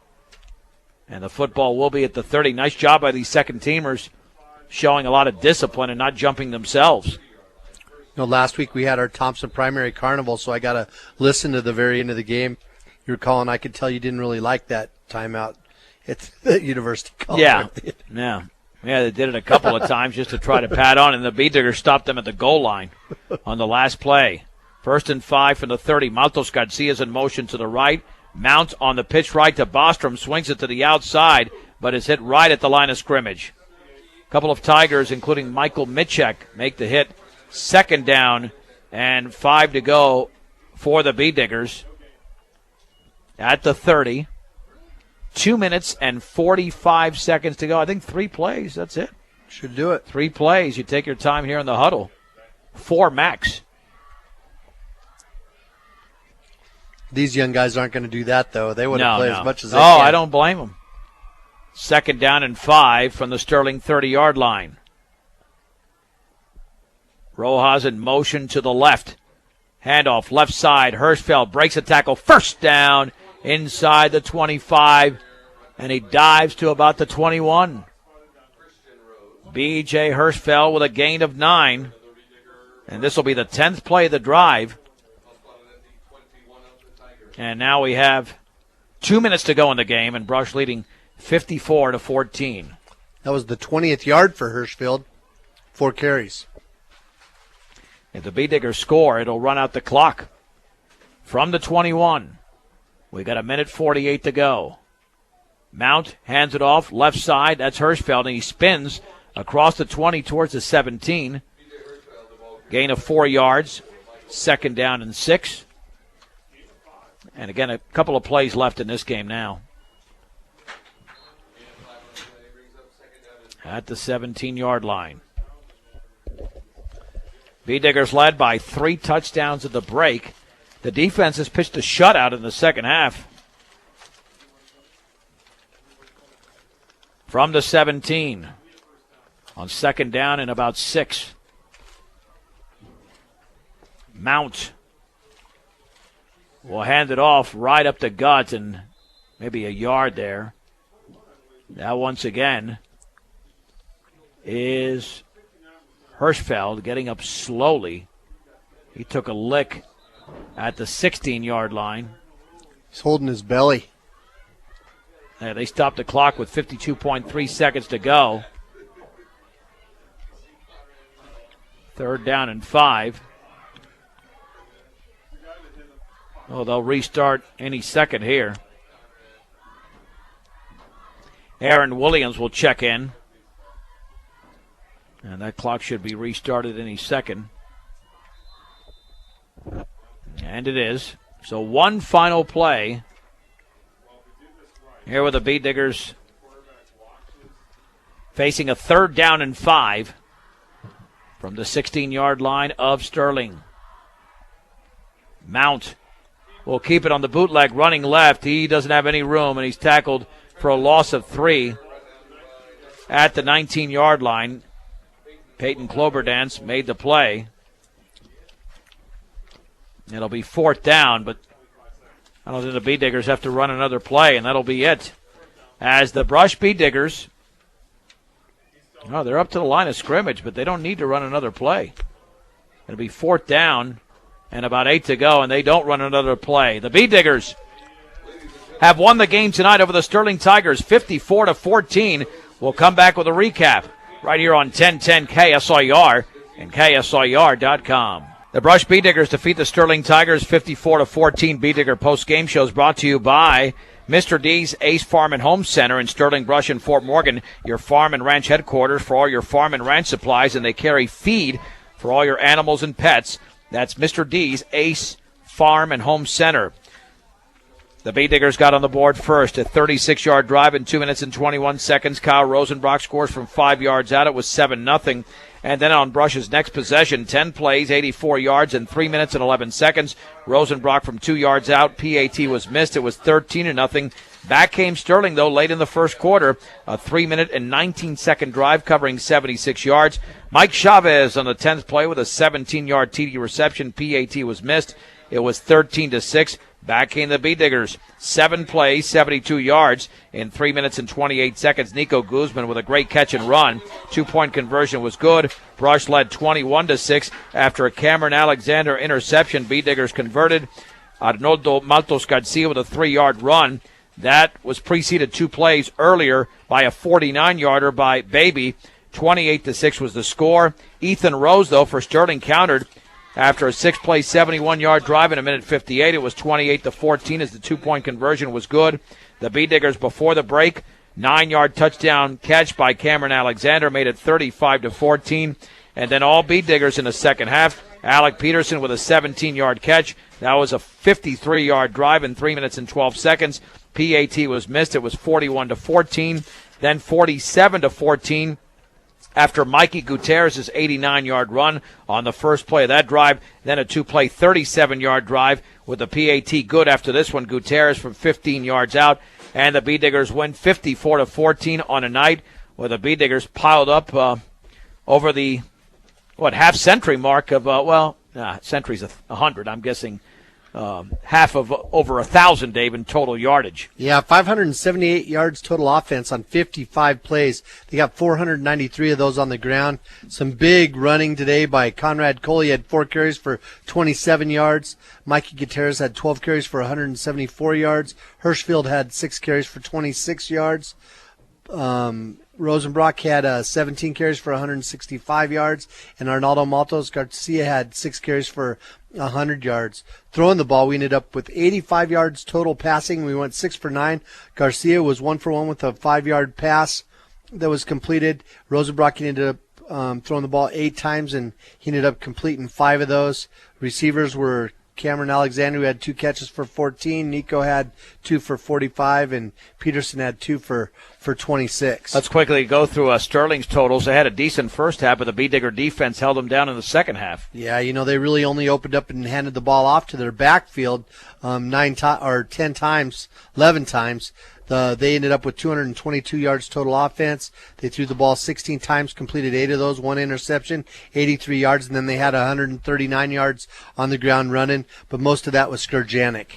As the B-Diggers won this game by 40 points, 54-14. The B-Diggers now 4-0 in Patriot League play, 8-0 overall. Sterling drops their first Patriot League game of the season. They're 3-1 and 5-3 on the year. As we bring in the head coach of the B-Diggers, Randy Dreitz. And Coach, I guess we were saying throughout portions of the game, it almost felt like the Valley game where you're winning the game, you're winning comfortably, but there was some mistakes in there I'm sure that you'd like to correct going into Week 9 of the regular season next week against Eaton.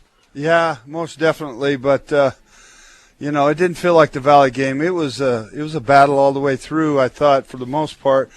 Offensively we were able to do what we wanted to do, but defensively we made a couple mistakes.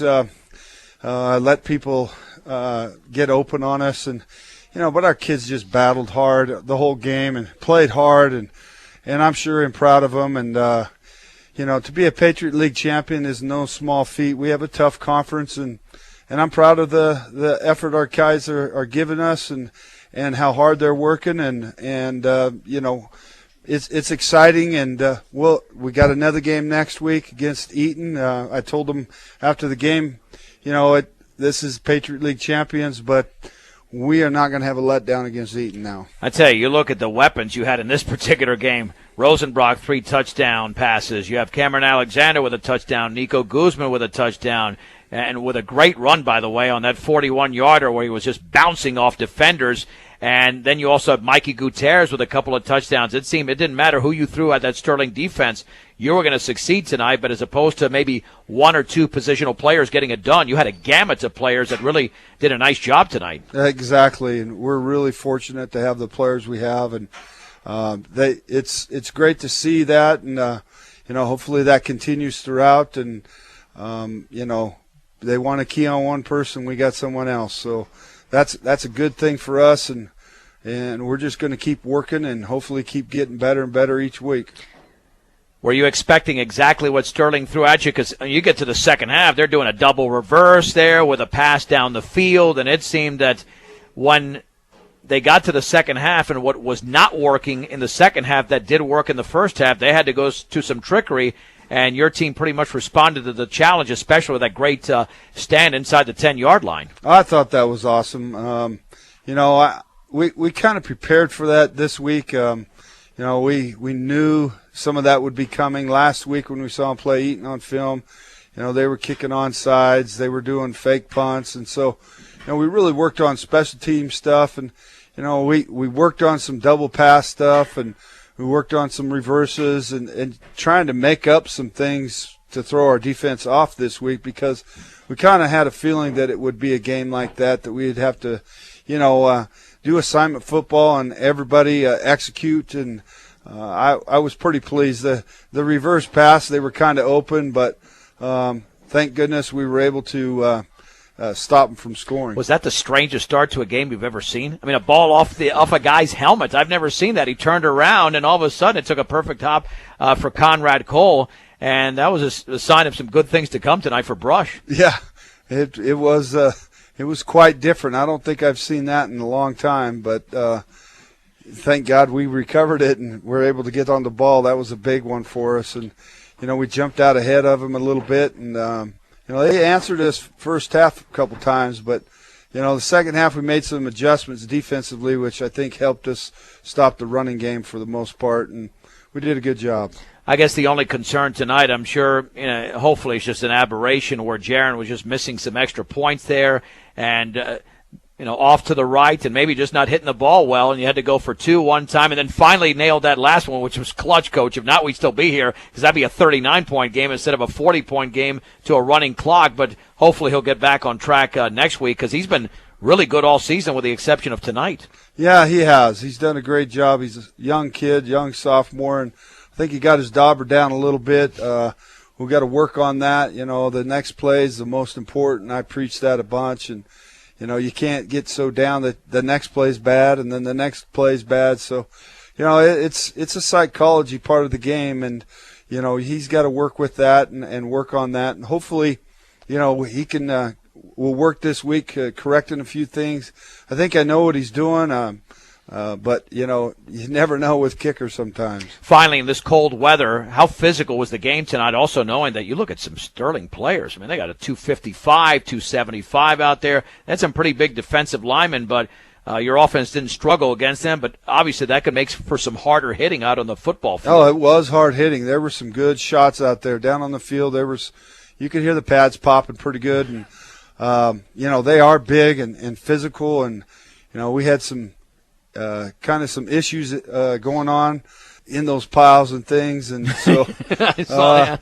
we thank goodness we were able to come away, I think, unscathed with any injuries. But you got to prepare your players that when you do jump ahead of people, sometimes they get nasty, and you can't respond in a negative way. And I got to talk to them about that. I think we had a lot of chatting going on out there, and that's got to come to a halt. Randy, congratulations on another Patriot League championship for the Bee Diggers. Oh, thank you. Brush head football coach Randy Dreitz after the Bee Diggers dominated Sterling tonight, winning on their home field the final home regular season game 54-14. Of course, you can check out our video on our KSIR B106 channel on YouTube as well as KSIRsports.com. And, of course, follow us on Twitter at KSIR Sports, on Facebook at 1010 KSIR Sports as well. Outstanding job by our sound engineer and producer, Michaela Klimper, and our studio coordinator, Alan Lands. For Dave Uhrig, I'm John Beltran. The final score once again tonight,